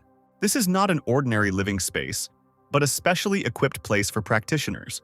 Inside are carefully designed cave dwellings for rent, designed for solitary practice and relaxation. This is what one of the cultivators in the cave monastery number 72 was doing. But suddenly he heard a strange noise coming from behind the walls, which was very strange because all these abodes were equipped with several levels of defensive formations set up by the Li family. Therefore, the hand that suddenly broke through the walls came as a complete surprise to the cultivator. Just a few seconds later, the owner of this hand appeared right out of the wall. Everything happened so quickly that the cultivator did not have time to do absolutely anything to protect himself. A piercing scream, full of unbearable pain, echoed throughout every corner of the monastery. The news of the practitioner's death quickly spread throughout the city. By morning, everyone knew what had happened. One of the students notes with alarm that strange deaths have become more frequent in the city recently, with almost all the victims being wandering cultivators. However, even despite such frightening news, cultivators continue to flock to this small town. The fact is that very soon the centennial festival of the Ice Jade Snow deity will begin in Wushuang. One of the senior mentors tells the student that then, in the depths of the snowy abode, the spirit-devouring blizzard will subside, and the true outlines of 10,000 snowy mountains will appear. These mountains are home to a lotus knot lotus that can increase the cultivator's lifespan without any side effects. The only way to the icy abode is through Wushuang, which is why, despite the mysterious murders, more and more wandering cultivators are arriving here. The student approaches a crowd gathered nearby to find out the reason for such a lively atmosphere. The whole city is simply buzzing with the news of the cultivator's death. On every corner, people are talking about nothing else. The killer is truly brazen to dare to commit such a crime on the Li family's territory. Kong Qing, a servant of the Li family, after examining the body of the deceased, comes to the conclusion that this murder is exactly the same as several previous ones. He reports this to Senior Lady Li Zhen, pointing out that the victim's condition is completely consistent with the recent mysterious murders, as all spiritual energy and soul have disappeared without a trace. This makes the girl furious. She doesn't intend to just leave this villain who is tarnishing the reputation of the Li clan. It's a matter of honor, and she's going to conduct a thorough investigation and find the killer at any cost. Meanwhile, Lin Bei and the others are approaching Wushuang City on their airship. Dan Chen tells the cultivators that according to the readings from Taoti's water, Xiao Mao's position has not changed in the past 10 days. This can only mean that the guy has been hiding in this town all this time. As soon as Lin Bei steps off the ship, a familiar voice calls out to him. "We meet again," Luwuzi shouts to him. The villain introduces Du Guyu and Nalan to his old acquaintance, and the girls smile shyly. Luwuzi is not alone today either. With him are his elder brother mentor Le Feng, his sister mentor Qi Yan, and Tan Shan, who is not too happy to see Lin Bei again. "Do you really have the courage to appear before me?" the boy asks, already beginning to form a cloud of energy for an attack. But Le Feng stops the angry cultivator, reminding him of the task the elders had assigned him. Lin Bei watches this scene with a chuckle, fully understanding the reasons for such self-hatred. Luwuzi tries to ask about their differences, but the villain carefully changes the subject, focusing on the task. The conversation that had just begun was interrupted by the appearance of another cultivator. This is senior brother teacher Le Yun, the commander of the guards of the hidden law of the city of Wushuang. The new arrival immediately informs the other cultivators about the murder that took place that night. Lin Bei asks for more details, and the guard commander explains that recently, wandering cultivators in Wushuang have been dying one after another. Their spiritual energy and souls are being absorbed by some mysterious force. When the bodies are found, they are completely dried out, as if all the life force had been sucked out of them. This information immediately gives Nalan and Du Guyu some ideas. Lin Bei also recalled that he had seen this method of killing before in the Danyuan sect. A disciple named Wang Tutu died in exactly the same way, and his killer, Xiao Mao, fled the sect after the incident. Moreover, according to the information received, the killer arrived in Wushuang just 10 days ago. Le Yun immediately realizes that the murders that took place in the city are most likely connected to Xiao Mao, which means he must be caught as quickly as possible to prevent further casualties among innocent people. Suddenly, someone's heartbreaking scream is heard, and it immediately becomes clear that they are late again. This cry, full of grief and pain, comes from the city's secular quarter, where the most ordinary people live. The cultivators, without a word, rush towards the sound, and before their eyes appears the body of another victim. They immediately carefully examine the dead girl and realize that her body has also completely dried up, and her soul has disappeared. Le Yun is sure that Xiao Mao has completely gone crazy since he started attacking defenseless ordinary people. He orders the guards of the hidden law to find the criminal, even if it means turning the whole of Wushuang upside down. If Xiao Mao resisted, the guards were given permission to kill him on the spot. But suddenly, Old Man Dan notices that something is clearly wrong here, because he does not feel any traces of Taoti energy on the girl's body. And using this water on an ordinary person does not provide any benefit at all for increasing the level of cultivation. Du Guyu approaches the villain, having already managed to find out that the dead girl was born in the Yin hour, Yin day, and Yin month. What's even more alarming is that in the last 3 months, 5 more girls with exactly the same birth time combination have died in Wushuang. But Xiao Mao arrived in the city only 10 days ago, and if the killings have been going on for 3 months, there must be someone else in the city who is engaged in the absorption of souls. This information was told by the elder Li Zhen, whom Lin Bei had known for a long time. Soon all the cultivators gather around one table to discuss the current situation and come up with solutions. From Lin Bei, the elder Li Zhen learns that Xiao Mao has mastered the forbidden technique of absorbing flesh, blood, and souls, and came to Wushuang specifically to enter the secret realm of green bamboo. Whatever his goals, only a complete madman would dare to kill on the territory of the Li family. Kong Qing suggests that the lady immediately request reinforcements from the main house and turn the entire city upside down in search of the criminal. But the girl first wants to ask Lin Bei and his companions a few questions and discuss the problem with them.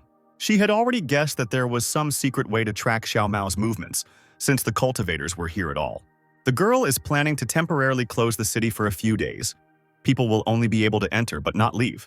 If Lin Bei helps her find the criminal, she promises to use all the Li family's existing resources to repay him in the future. Such a generous promise makes the cultivators freeze in surprise. Lin Bei thinks to himself that if the elder Li Jin lived in his previous world, then with such skills in making promises, she would definitely have become a top manager. After the girl's words, the system notifies the villain about receiving a new task. It is necessary to seize the Tao Te water and kill Xiao Mao, and in case of failure, the villain and his loved ones will face mortal danger. Lin Bei agrees to the lady's proposal, and since he has a long-standing feud with this criminal, he will make every effort to capture him. However, material support will not hinder him in fulfilling this mission. The lady immediately agrees to cover all expenses and even offers to open her personal treasury so that each cultivator can choose one relic as a reward. "We will justify your trust," Lin Bei promises, eyes glowing with greed. After this conversation, the villain, along with everyone else, goes to the cave number 1 of the heavenly rank. This huge space around is simply amazing. The sight of it alone takes your breath away. It is no wonder that this cave is the best in the Li family. It is almost like a whole separate world.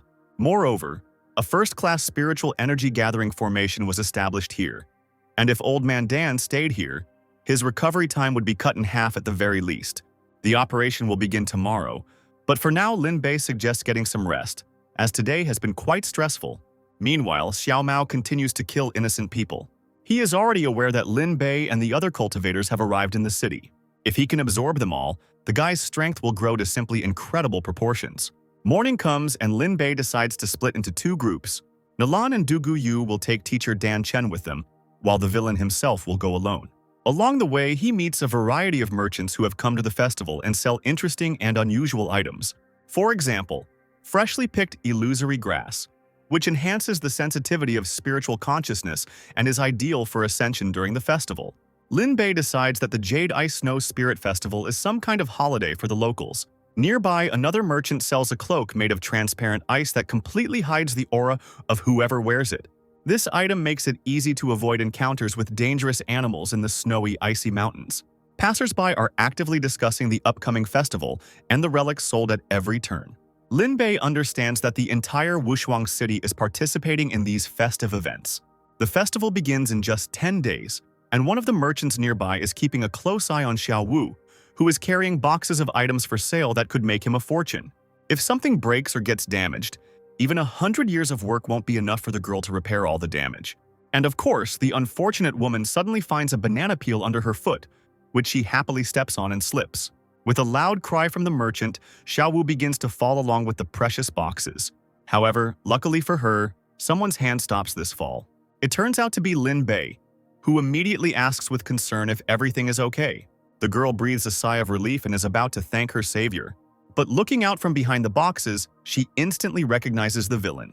"It was you who gave me that strange poison." She screams and abruptly sets the boxes of goods on the ground, ignoring the merchant's terrified cry. Lin Bei thinks that he expected nothing less from the system's product. The pill turned this girl into a real muscular monster. In a rage, Xiao Wu screams that because of him, she turned into an ugly woman and Tan Shan abandoned her. She tries to attack Lin Bei, and the guy thinks that even a golden core level practitioner will have a hard time withstanding such a strong blow. The girl again attacks the villain, and at this time the system offers him a task. Xiao Wu is not yet completely disillusioned with Tan Shan, and if Lin Bei does not force the girl to finally break off relations with him, she will face mortal danger, and Tan Shan's luck will increase significantly. So, without thinking twice, the guy suggests that Xiao Wu get rid of this muscular form. The girl's hand stops in the air as soon as she hears that it is still possible to return her former appearance. Since it was a poison, there must be an antidote, and Lin Bei has no intention of giving it to the girl just like that. But before he can voice his conditions, the blurry silhouette of Xiao Mao landing suddenly appears behind him. Taking advantage of the element of surprise, the criminal attacks and leaves a cut on Lin Bei's chest. There's a half-mad smile on the guy's face. "You've finally arrived," Lin Bei exhales. Xiao Mao is extremely displeased that the villain managed to almost dodge his attack. Lamenting that he was just a little short of ripping out Lin Bei's heart, the boy quickly runs away. The villain immediately goes after him, while Xiao Wu, who still hasn't received the antidote, shouts after him indignantly. Not far from the scene, a dog team welcomes a new brother into its ranks. They show the newcomer a secret passage that is only for members of their team. They called this place the Mysterious Dog Hole. Only their agile canine bodies can easily crawl through it. And this secret passage is completely safe because people still know nothing about it.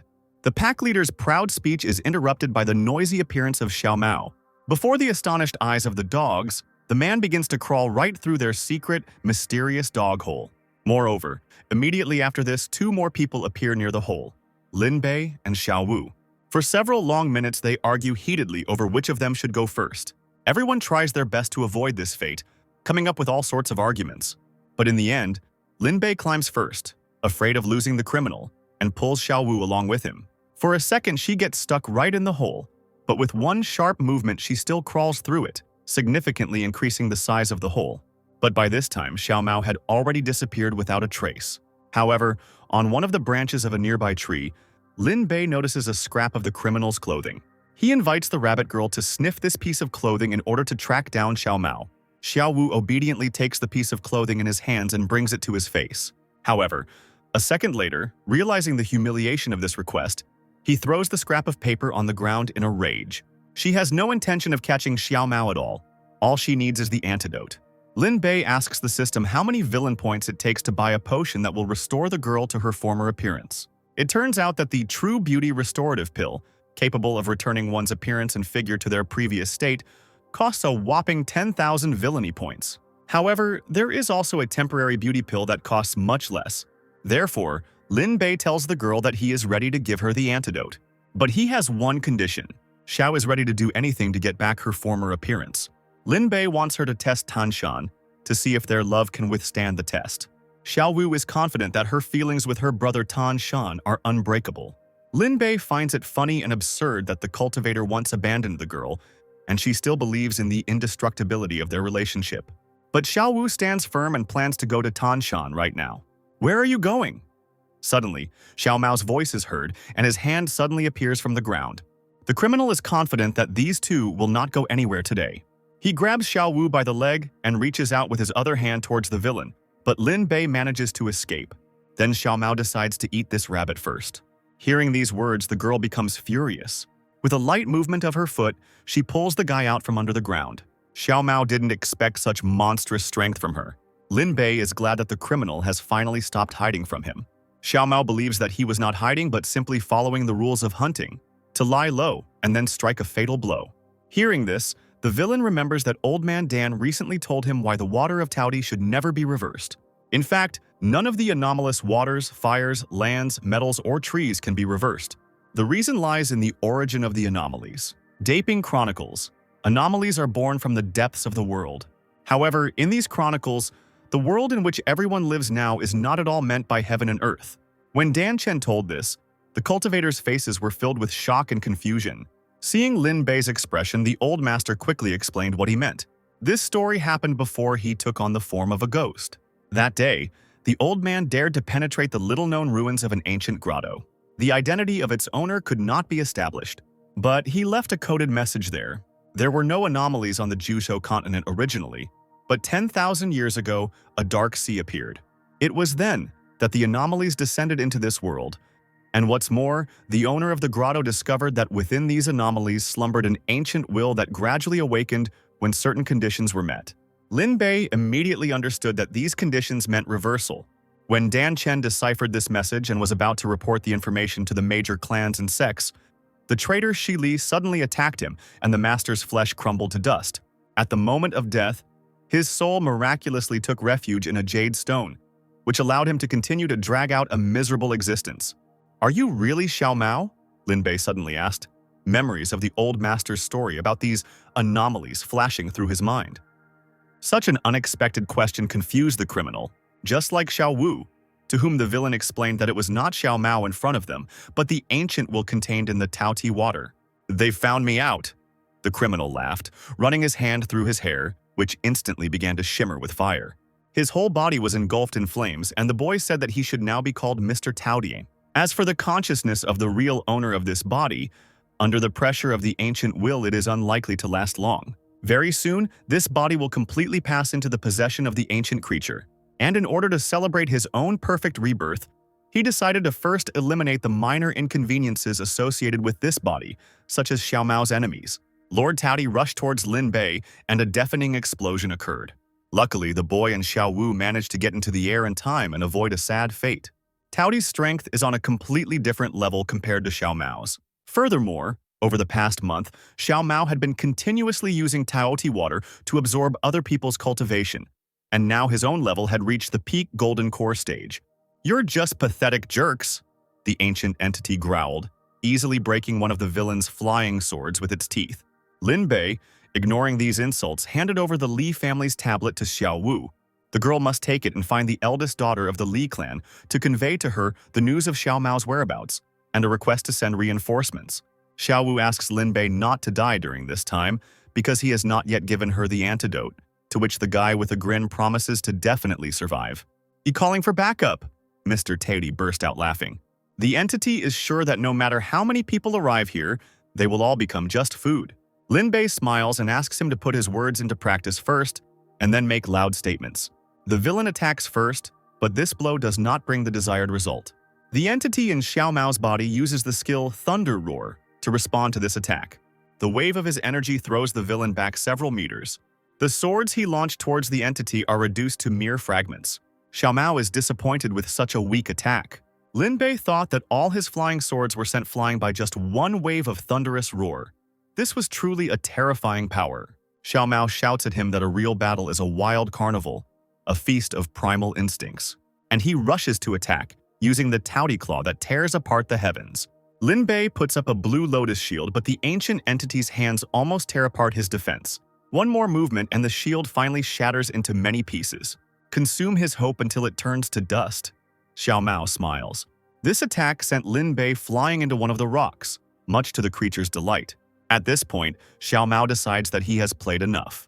He commands the Taote water to engulf his new victim, and a murky red glow engulfs Lin Bei's entire body, lifting him into the air. Xiao Mao hadn't tasted his soul yet, only absorbed a little spiritual energy.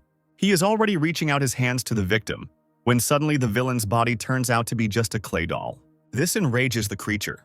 Lin Bei mentally thanks the void cicada's wings, because if it weren't for their ability to move spatially, he would already be dead.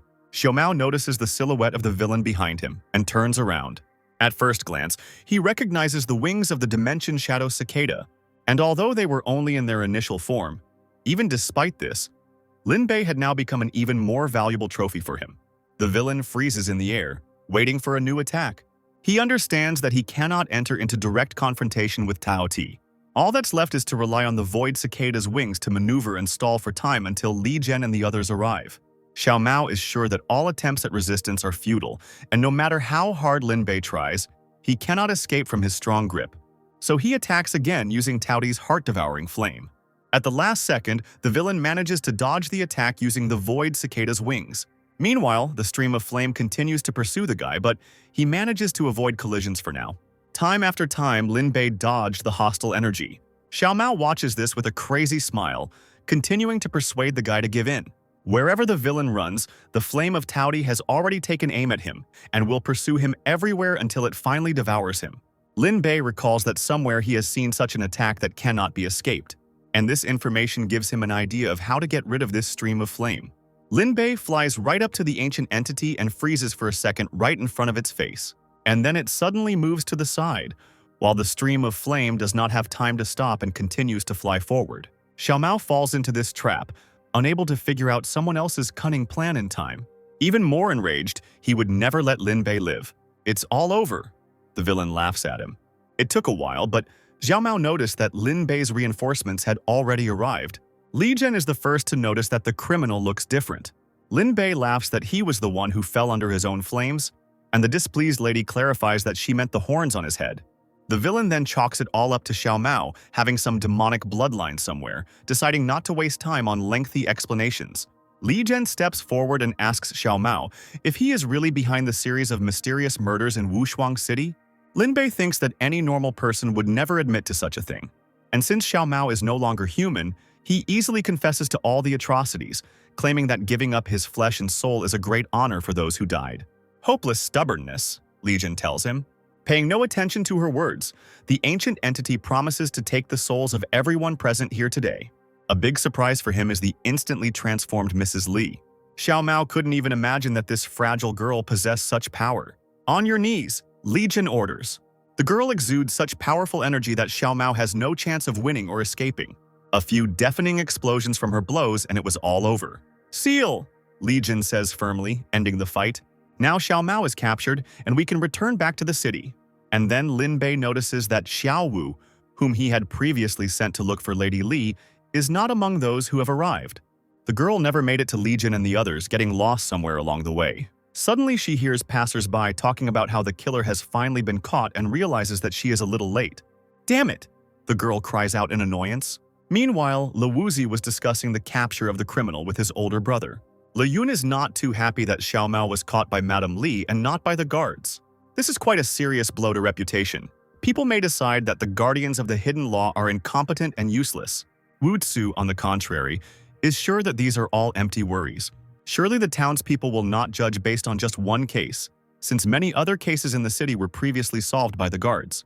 Yun agrees that perhaps he did get carried away and worked himself up too much. As soon as the younger brother goes to his room, the boy gets up from the table. He reaches out his hand to a flower standing nearby and moves it slightly to the side. As soon as he does this, a quiet scraping sound is heard and a passage opens in front of the guy. Yun approaches the staircase that has appeared and begins to descend. Torches hang on the walls of the secret passage, lighting his way. Finally, after several long minutes, Yun enters the Great Hall. Chained to pillars, here are the souls of the girls who disappeared earlier in Wushuang. Yun was angry and dissatisfied that he only needed to gather 3 souls before he could complete the Yin 99 ominous shadow formation and reach the divine transformation level. He considers Xiao Mao to be just a nobody who allowed himself to be caught so easily. The next day, Madame Li fulfilled her promise, and each of the cultivators was able to choose one item from her treasury. Naylan chose the Moon Circle, a crescent-shaped offensive artifact capable of using the Moon Crown Spirit Slash and Moon Shadow Double. Dugu Yu chose the Solar Circle, a sun-shaped defensive artifact capable of creating a solar corona shield and a solar light replica. Lin Bei chose the Illusory Body Technique, which allowed him to create a physical double with 80% of the original's strength. Li Zhen hopes they are all satisfied with their gifts. Xiao Mao's execution is scheduled for 7 days from now, when the Snow Jade Spirit Festival begins and the gates to the Ice Realm open. Lin Bei would like to meet the condemned man again, but Madame Li is only willing to let them see each other on the eve of the festival. It becomes obvious that she also noticed something was wrong, which is why she postponed the execution until the beginning of the festival. But he doesn't want to wait at all, so the villain decides to sneak up on Xiao Mao. But as soon as night falls and he finds himself on the roof of the desired building, Li Zhen suddenly appears nearby. Lin Bei asks the girl how she ended up here, but she doesn't have time to answer. Judging by the sounds coming from below, they are not alone here. The girl asks Lin Bei to be quieter and peers carefully into the street below. Some guy appears near the entrance to the house and quickly deals with the guards. His face is covered by a mask, so it is impossible to recognize him. Having finished with the guards, the young man enters the house. Lin Bei and Li Jin follow silently at his heels. The Li family elder is sure that this guy is the true killer in the case of the dried corpses. Meanwhile, the guy is already approaching Xiao Mao, immediately realizing that the man in front of him possesses anomalous water, capable of absorbing the spiritual energy and souls of other people. If he can master this power himself, then, even without creating a formation, he will reach the level of divine transformation. The guy originally planned to save Xiao Mao to use as a distraction pawn, but now his plans have changed. He is sure that fate itself brought him here so that he could master such a coveted power. But suddenly the guy notices that besides the two of them, there is clearly someone else here. "Who's there?" he cries out, turning around sharply. Lin Bei decides to take care of this guy himself, while Madame Li will cover his back. So he rushes forward with great speed. Li Zhen watches this fight and eventually realizes that the man in black's strength still exceeds Lin Bei's level. "Black stone shackles of the soul," the stranger cries out, pointing his sword at the villain.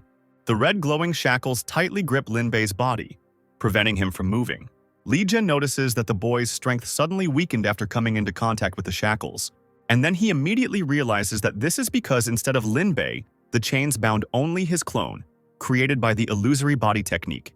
This guy must be incredibly talented to have mastered this technique to such a level in just 1 day.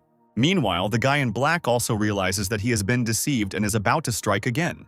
He attacks, and Lin Bei suddenly realizes that it was Killian's flaming outfit. A very disappointing conclusion follows from this. Li Zhen also already realized that the Killian sect's unique secret technique, which combined attack and defense, had been used. Only one disciple of this sect can boast of a higher level of cultivation than Lin Bei, which means it is safe to say who was the real culprit in the theft of those girls' souls in recent months. Now the identity of the commander of the Guard of the Hidden Law is revealed. The enraged man realizes that now he will have to kill everyone present here to keep his secret. "You think you'll kill me?" Legion laughs before attacking. One blow from her is enough to knock the defeated Li Yun aside. It was very presumptuous of him to throw around promises that were impossible to keep. Lin Bei watches with wide eyes as Madame Li easily wins. Together they watch the slowly receding smoke from the explosion, waiting for the silhouette of the guard commander to appear in it. But nothing happens, and Lin Bei begins to doubt that the man even survived such a blow, so he heads forward to check it out. And there disappointing news awaits him. "What is it?" Legion asks, seeing his expression. Still surprised, the villain replies that Li Yun simply ran away. Without wasting another second, they set off in pursuit together. At this time, an unsuspecting Li Wuzi is sleeping peacefully in his warm, cozy bed. But a loud noise from somewhere in the yard makes him wake up instantly. "Who's up at night?" he shouts indignantly, jumping out of bed and kicking the door open. But on the street he finds something that he certainly didn't expect to see here. A powerful stream of energy hits one of the roofs and someone's silhouette slowly appears there. This is Li Yun, whose body is now enveloped in dense streams of powerful energy.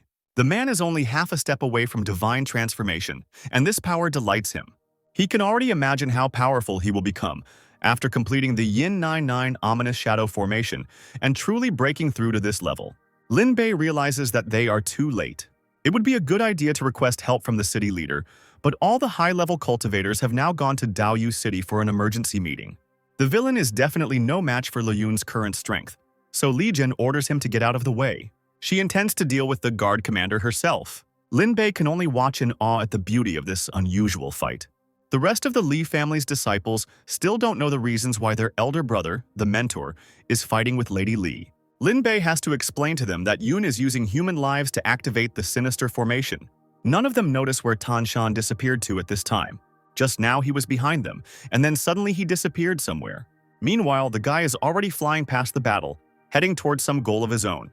Finally, he gets to the place he needs. Tan Shan lands on the roof of the house where Xiao Mao is imprisoned. It's all riddled with huge holes. The guy runs through one of them and jumps inside. Xu Li and Luo Yan are already waiting for him there. "Pass him the pills," Xu Li orders the second cultivator. These are luck pills, and there are only 12 of them, just like always. Each of them prolongs life by 90 days. One of the cultivators laughs that Tan Shan is truly merciless. Each caught person is squeezed dry, taking away all their luck. Li Jian, meanwhile, uses the falling flame technique to attack the enemy. Li Yun responds with a strike from a green fire snake. Two powerful techniques collide with each other, creating a deafening explosion. "Dodge quickly!" Lin Bei shouts as he notices the poisonous green energy spreading everywhere. Luck, also known as fate, is extremely important to cultivators, and practitioners with high levels of it constantly find opportunities to grow. And low-level practitioners are haunted by failures, and if luck suddenly reaches 0, it means death is already knocking at the door. The poisonous energy reaches Li Feng and reduces his luck to 0, causing him unbearable suffering. Li Wuzi looks at what is happening in panic, not knowing how to help the unfortunate guy. "Help!" Li Feng screams with the last of his strength. Tan Shan is still in the same house at this time, but the deal has already been completed. "Why are you still here?" asks one of the cultivators. Tan Shan snorts in displeasure, but despite his displeasure, he has to leave the house. Once he reaches the roof, he stops to consider the situation. If he understood everything correctly, then for some reason these two needed Xiao Mao, who was hanging in the house. Tan Shan decides to use the golden core phenomenon in the form of a 9-story soul tower. "6th floor, insect with 6 ears," says the guy. An insect immediately appears next to him, which has the talent to penetrate into unknown spaces, making it difficult to detect. The Tan Shan phenomenon can seal the 9 demonic entities and force them to obey.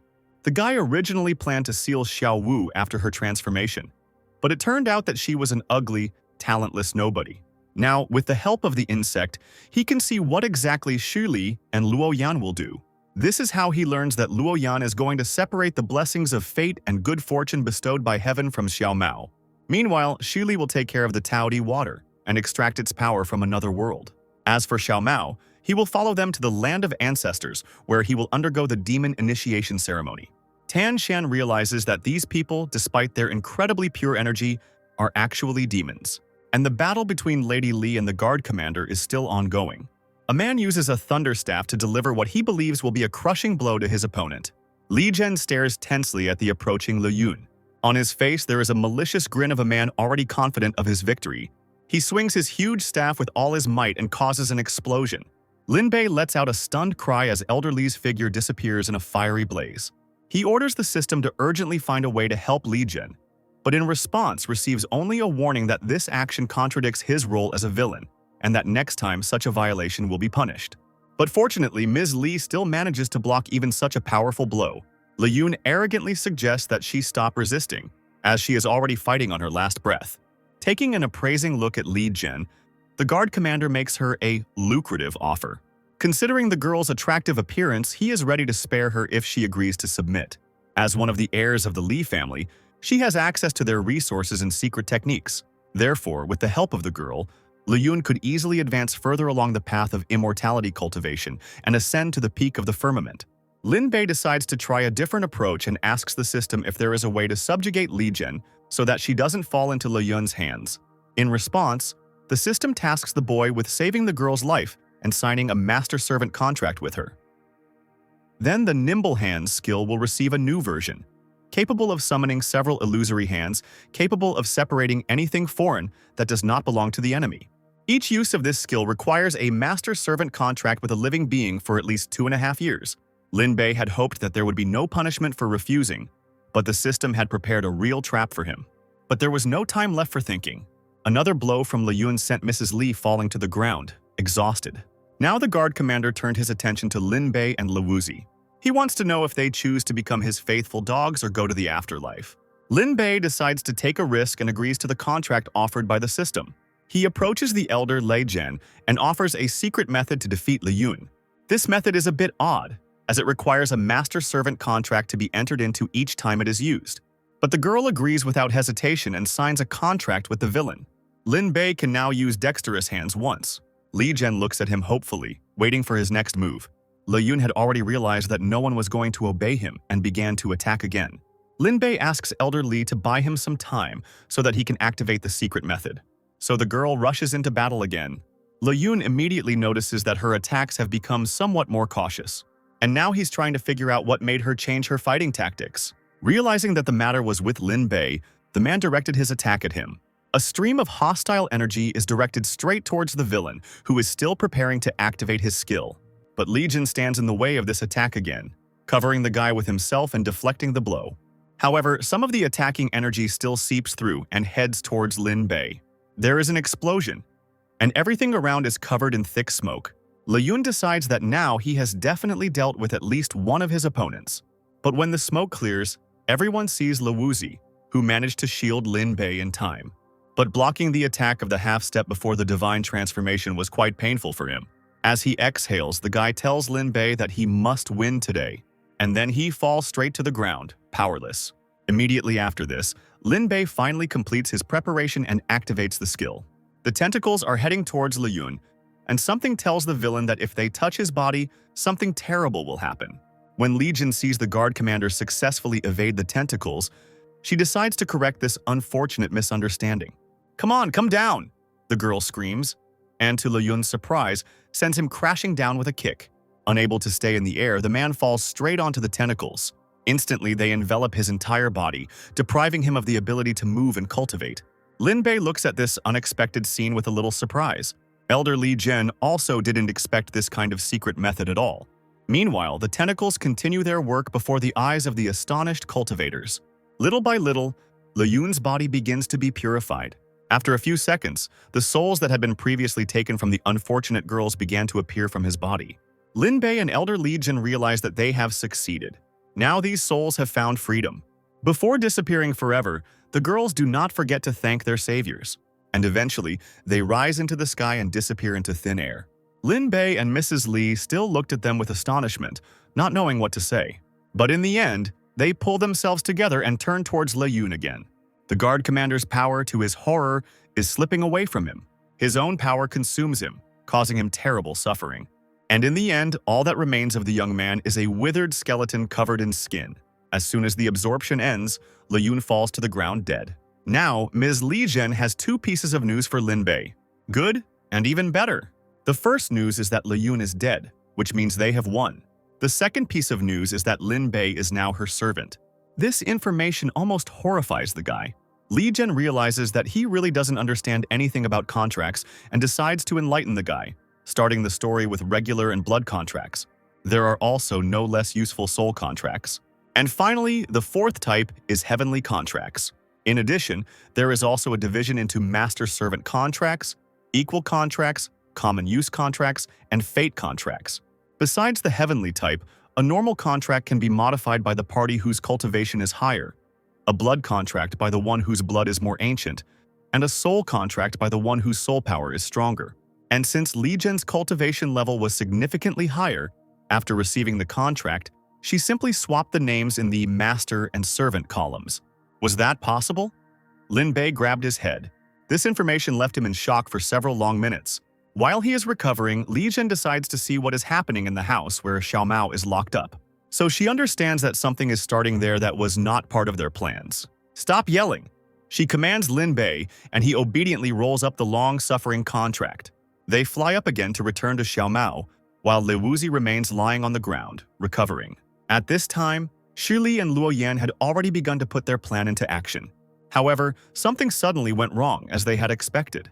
Xiao Mao is the chosen one of the heavenly mirror of predictions, but his blessing and aura are somehow too weak. He doesn't look like the chosen one from heaven at all. Blazing meteor! Li Zhen cries out, interrupting the process already in progress. Meanwhile, Lin Bei picks up Xiao Mao's body and throws it over his shoulder. Suddenly, he is distracted by a new notification about the discovery of another chosen one of heaven. So the villain throws Xiao Mao's body straight onto the floor to see the message. Now the system also writes that Lin Bei successfully damaged Xiao Mao's manhood with a blow and received villainy points for it. The villain didn't plan it, but 5,000 extra points are never a bad thing. Another chosen one by heaven is Shi Li, an alchemist at the third stage of the spirit's birth. And unexpectedly, Luo Yan also turns out to be chosen by the heavens. His level is also at the third stage of the spirit rebirth. He is a former master of the peak of divine transformation. Lin Bei clutches his head again as he realizes the full scale of the problem. Luo Yan suggests killing the cultivators who exposed their plans. But Shi Li doesn't intend to create any unnecessary problems today. Now they need to return to the heaven beyond the world and check Xiao Mao's identity again through the heavenly mirror of prediction. So Shi Li throws something that looks like a key into the air to leave this place. Now the figures of both cultivators were enveloped in a bright purple light. They begin to slowly rise upwards to leave this house and reach the heavenly mirror. For now, they decide to leave Xiao Mao here rather than take him with them. And don't even think about escaping! Li Zhen shouts, sending a blast of energy their way. But her power simply shatters when it collides with the purple light. Luo Yan laughs at such a weak attempt, because this light is called the Interborder Rift technique and causes a rift between the Juzhou continent and the heaven beyond the world. Even the most combined efforts of fusion-level cultivators would not be able to move this light. Still watching them, Tan Shan, after these words, again summons his 9-story soul tower. From the 3rd floor, he pulls out a space-crushing scorpion, capable of creating powerful force fields of spatial distortion with the tip of its tail. Its spikes attack enemies, ignoring any obstacles. However, even such a powerful creature cannot break through this purple light. Tan Shan thinks that in the future, it is necessary to have a method of confrontation in case he has to face these cultivators again. Lin Bei asks the system if the dexterous hands can penetrate the interborder rift. Having received a positive answer, the guy again goes to Miss Li with a proposal. Without further ado, he bows, offering to conclude another contract. Li Zhen immediately guesses that the secret technique can affect enemies through the boundary rift. So she agrees, and for the next 2.5 years, she and Lin Bei will be master and servant in turns. From now on, they are interchangeable servant and master. As soon as the contract was signed, Lin Bei immediately activated his skill. Luo Yan laughs carelessly at their arrogance. But to his great shock and horror, the tentacles break through the barrier of light on the first try and grab him. None of the demon cultivators could even imagine that something capable of such a thing existed. Following Luo Yan, the tentacles also touch the frightened Shi Li. Lin Bei realizes that the extraction was successful. The tentacles' prey included a Code 2 system and 2 spheres of light, symbolizing the status of the Chosen One. Before disappearing into the rift, Luo Yan tells the villain that the heavens beyond the world have remembered him and will definitely take revenge for such humiliation. This day turned out to be really hectic, as if all the troubles of the world had gathered together today. Turning to the elder Li, the villain notices that her monocle has disappeared, apparently somewhere during the battle. Now that everything is over, the cultivators are going to pick up Xiao Mao and return to the Li family estate. They leave, and Tan Shan can also relax a little. He is absolutely delighted that Lin Bei found a way to overcome this purple pillar of light. Now the guy intends to spare this cultivator and let him live, turning him into his puppet. Unaware of such far-reaching plans, Lin Bei and Li Zhen return to the estate. On the way, the system rolls out another notification. Lin Bei successfully completed the quest, and his luck indicator exceeded 5,000 points, which unlocked the lucky shop. Pleased with himself, the villain returns to the cave of the Farewell Song Pavilion, where Nalan and Duguyu had been waiting for him all this time. He tells the girls that they missed a real show today. The boy tells the sisters that the killers connected to the case of the desiccated corpses were caught, and another criminal turned out to be the commander of the Guard of the Hidden Law. In addition, 2 enemies from the mysterious organization Heaven Beyond the World have infiltrated the city, intending to rescue Xiao Mao. Using his powers, Lin Bei shows the girls what the two looked like. The guy suspects that, judging by the tattoo on Luo Yan's face, he is a resurrected cultivator who has reached the divine transformation level and has a demonic appearance. After asking the sisters to be careful, Lin Bei goes to the cave abode room. Having opened the system window, he begins to swear foully. The goods in the villain's glasses shop have secretly increased in price by tens and hundreds of times. The unlocked luck shop offers tempting but incredibly expensive items, with even the cheapest one costing a whopping 5,000 luck. Fraudulent system, the guy shouts indignantly. But suddenly information appears that in honor of the first opening of the luck store, the owner is receiving a gift set. This makes the guy instantly change his opinion about the system to a completely positive one. He opens the gift and receives a limited-time coupon for a 40% discount on any item in the lucky shop. What the hell? Lin Bei gets furious again. The system offers to use a coupon, after which he will be able to repair the broken system for 3,000 luck points, and after the repair, there will be a chance to receive the daily reward system. The mentally delighted villain already receives the chaotic blue lotus and the axe that splits the heavens, and instantly rises to prominence. Therefore, without thinking twice, he exchanges the device for repair and repairs the Code 2 system. Unexpectedly, Lin Bei receives a many children, many benefits system, where the more offspring he produces, the more rewards he will receive. A lot of what? The villain asks the system, dumbfounded. This gift again makes him depressed. The original owner of such a system was Liu Ruyan, the elder sister of the Jianren sect, a gifted practitioner at the peak level of the nascent spirit. This sect also had a younger sister mentor named Ouyang Qingqing, a seemingly sweet and innocent girl. But in reality, she was cunning and cruel. She constantly plotted against her older sister and eventually got her way, and Liu Ruyan was expelled. In the end, step by step, Ouyang took away her sister's Dao Bone, special physique, and Liu Ruan system, leaving her soul to wander in eternity. Lin Bei was outraged that his elder sister couldn't resist a girl of such a low level. When the bitter Liu Ruan became a wandering spirit, she settled in the ring, waiting for a chance to take revenge. Fate changed, and instead of triumph, Ouyang found herself facing Shi Li and Luo Yan. They stole her luck, blessings, and system, and the sect itself was destroyed. Only the younger sister mentor herself and her mentor survived. Now Lin Bei receives a new task, to eliminate the pair, Ouyang Qingqing and the mentor, then go to the ruins of the sect and find Liu Ruan before Li Han. Apparently, this Li Han is the new chosen one of heaven, and it is the villain's sacred duty to do everything to weaken him. Lin Bei decides to check whether it is possible to transfer items from the many children, many benefits system to other people. Most items are only available for him to use, but some elixirs can be gifted. Therefore, Lin Bei buys 5 of them at once, spending 5,000 villainy points on it. The next morning, he leaves the house and heads somewhere. Tanshan is watching him closely from around the corner. The guy has no intention of delaying his plans to enslave Lin Bei and turn him into his puppet.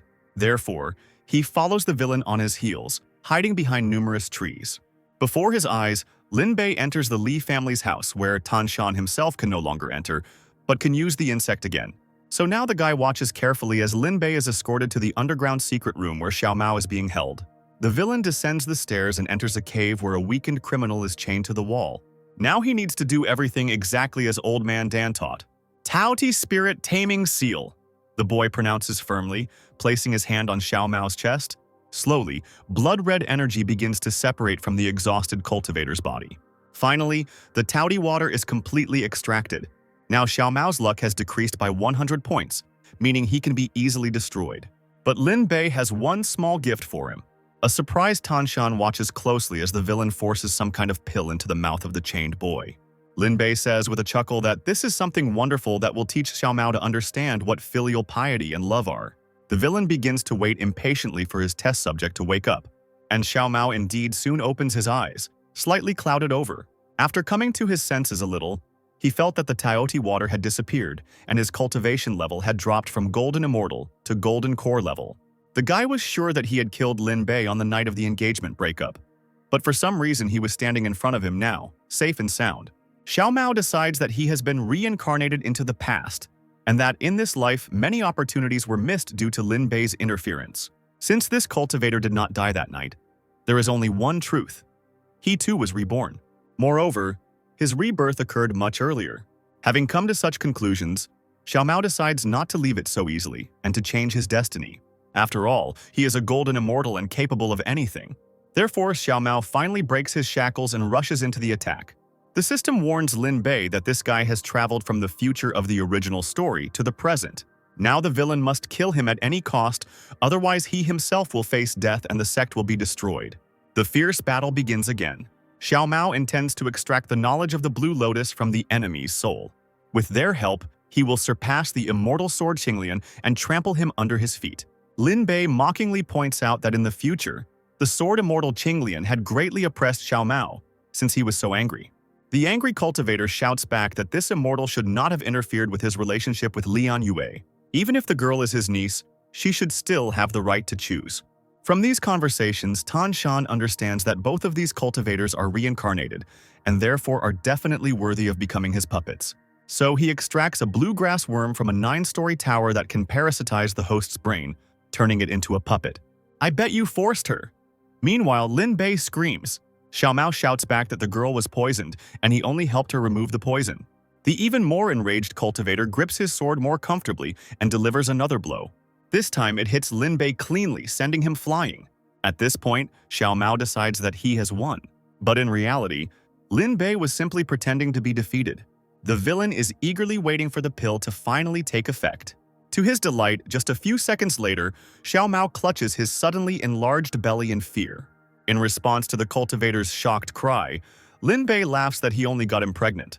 The villain explains to the confused Xiao Mao that while he was sleeping, he managed to feed him a false pregnancy pill. She will allow him to experience all 9 months of bearing a child and the pains of childbirth, so that the guy will understand how great and difficult a mother's work is. Tanjian makes a mental note to be careful with this treacherous Lin Bei. The villain, meanwhile, enjoys the sweet taste of victory. Xiao Mao still can't come to his senses and believe what happened. Lin Bei doesn't understand what the point of being a golden immortal is. After all, even his head can be cut off, which the villain is proving right now. Having completed the task, the guy tiredly leaves the secret room. Tanjian decides that now is the time to take back his trophies. He will leave Xiao Mao's body here, so as not to arouse suspicion. But the cultivator will take his brain for himself. After some time, Tanshan puts his plans into action in one of the secret caves. "Come out, Xiao Mao," he shouts, completing the ritual. Slowly, something resembling a man begins to rise from the huge cauldron. This time, Tanshan created a truly perfect puppet, perfectly merging with Xiao Mao's brain. So he orders the resulting creation to immediately report what possibilities are lurking nearby, and something with Xiao Mao's brain obediently answers this question. On the day of the Ice Snow Jade Spirit Festival, the back gate of Wushuang City is opened, and many cultivators set out to storm the thousands-high snowy mountains. And Lin Bei and her sisters are also planning to go there. Suddenly, Xiao Wu appears nearby and reminds the villain of the promised antidote. Behind his back, the guy notices Tan Shan hiding out of the corner of his eye. So he decides that this is a good time to test it and gives the girl the antidote. Xiao Wu immediately takes the pill to temporarily restore true beauty, eagerly awaiting the results. This antidote begins to work within moments. The rabbit girl's entire body is enveloped in a golden glow. In front of all the other cultivators, Xiao Wu slowly returned to his true form. When the transformation is complete, she looks at herself from all sides in surprise, not believing her eyes. Now that she had regained her former appearance, the abilities of the monster clan should have awakened as well. Indeed, this girl's ability is a cornucopia of 7 colors, but cultivators can only guess what its capabilities are. In fact, the cornucopia contains 7 spiritual sources of different colors, each of which gives Xiaowu a unique ability. Unexpectedly, Tan Shan's tower materialized without any order, indicating that Xiaowu's talent was at the legendary divine level. The cultivator convinces himself that he always knew this and deliberately abandoned her so that she would be tempered by adversity and spread her wings. Such talent is worthy only of the top of his 9-story tower. Tanshan has no doubt that Xiaowu simply has to sacrifice her flesh and soul to him. The cultivator firmly believes that he is the true master of Xiaowu, and now he will do everything to return the bunny girl to his collection. With the start of the festival, the snow-capped mountains, thousands deep, were filled with blood-red colors. They were filled with struggle and rivalry. Murders were the most common thing here. In these places, everyone was on their own and you couldn't rely on anyone. Betrayals were encountered here literally at every step, and Lin Bei and his sisters were at the very epicenter of all these tragic events. However, instead of climbing the mountains like everyone else, the villain, for some reason, descends to the very bottom. When asked about the reasons for such an act, the guy replies that they did not come here for the lotus not lotus, for which everyone climbs the mountains. But before they continue on their way, they need to deal with the tail that has been following them all this time. Hearing that they have been spotted, several cultivators begin to descend from all directions. Their company was very interested in the fact that Lin Bei and these girls for some reason did not climb the mountains, but followed a completely different path. They don't understand what's so special about this gorge. They are clearly unfriendly, judging by their nasty grins and unpleasant jokes. Lin Bei notes that there are only 4 opponents, exactly 1 for each of them. But Xiaowu is confident that she alone is capable of dealing with all these scoundrels. The little bunny is so cheeky. One of the men laughs. These 4 are too confident of their victory. They attack at the same time, but none of their blows manage to damage Xiaowu. They have no idea that the girl used a yellow spiritual source, which grants a copper head and iron hands, invulnerability to swords and spears. Now Xiaowu uses the red spiritual source, giving her the body of a giant and endless strength. Overconfident strangers don't even have a chance to win. Xiaowu easily takes out all 4 men. She strikes blow after blow, and the blood of defeated enemies flies in all directions. It doesn't take long for the rabbit girl to teach strangers a lesson. A cloudy liquid with worms inside suddenly slowly flows out of the heads of the 3 cultivators she killed. "What kind of monster are you?" the sole survivor screams in panic. He turns around abruptly and runs for the exit with all his might, saving his miserable life. But Xiaowu isn't going to let him go that easily. The true fire of the sacred gourd reaches the last enemy and destroys it. When the last enemy dies, Dugu Yu turns his attention to the back of his head. A worm quickly crawls out from there. Xiaowu recalls seeing the same insects near the bodies of the 3 previous men. These are the larvae of worms that turn their hosts into puppets. Lin Bei immediately guesses that this is Tan Shan's ability. Xiaowu adds that this is just one of his abilities, because this guy's golden core phenomenon is a 9-story tower of souls where all sorts of monsters are locked up. The second floor is a black armored beetle that has the ability to absorb metal and turn it into hard armor. The third floor is a scorpion whose tail contains a powerful force of space distortion, allowing its sting to ignore any obstacles. The fourth floor is a mimicry water snake that can transform into streams of water, invulnerable to most physical attacks. The fifth floor is worms that turn people into puppets. The sixth floor is an insect that has the talent to penetrate into any unknown space and spy. The seventh floor is a saber-toothed tiger that controls flame and lightning. The ninth floor is empty, and Xiaowu doesn't know what's on the first and eighth floors.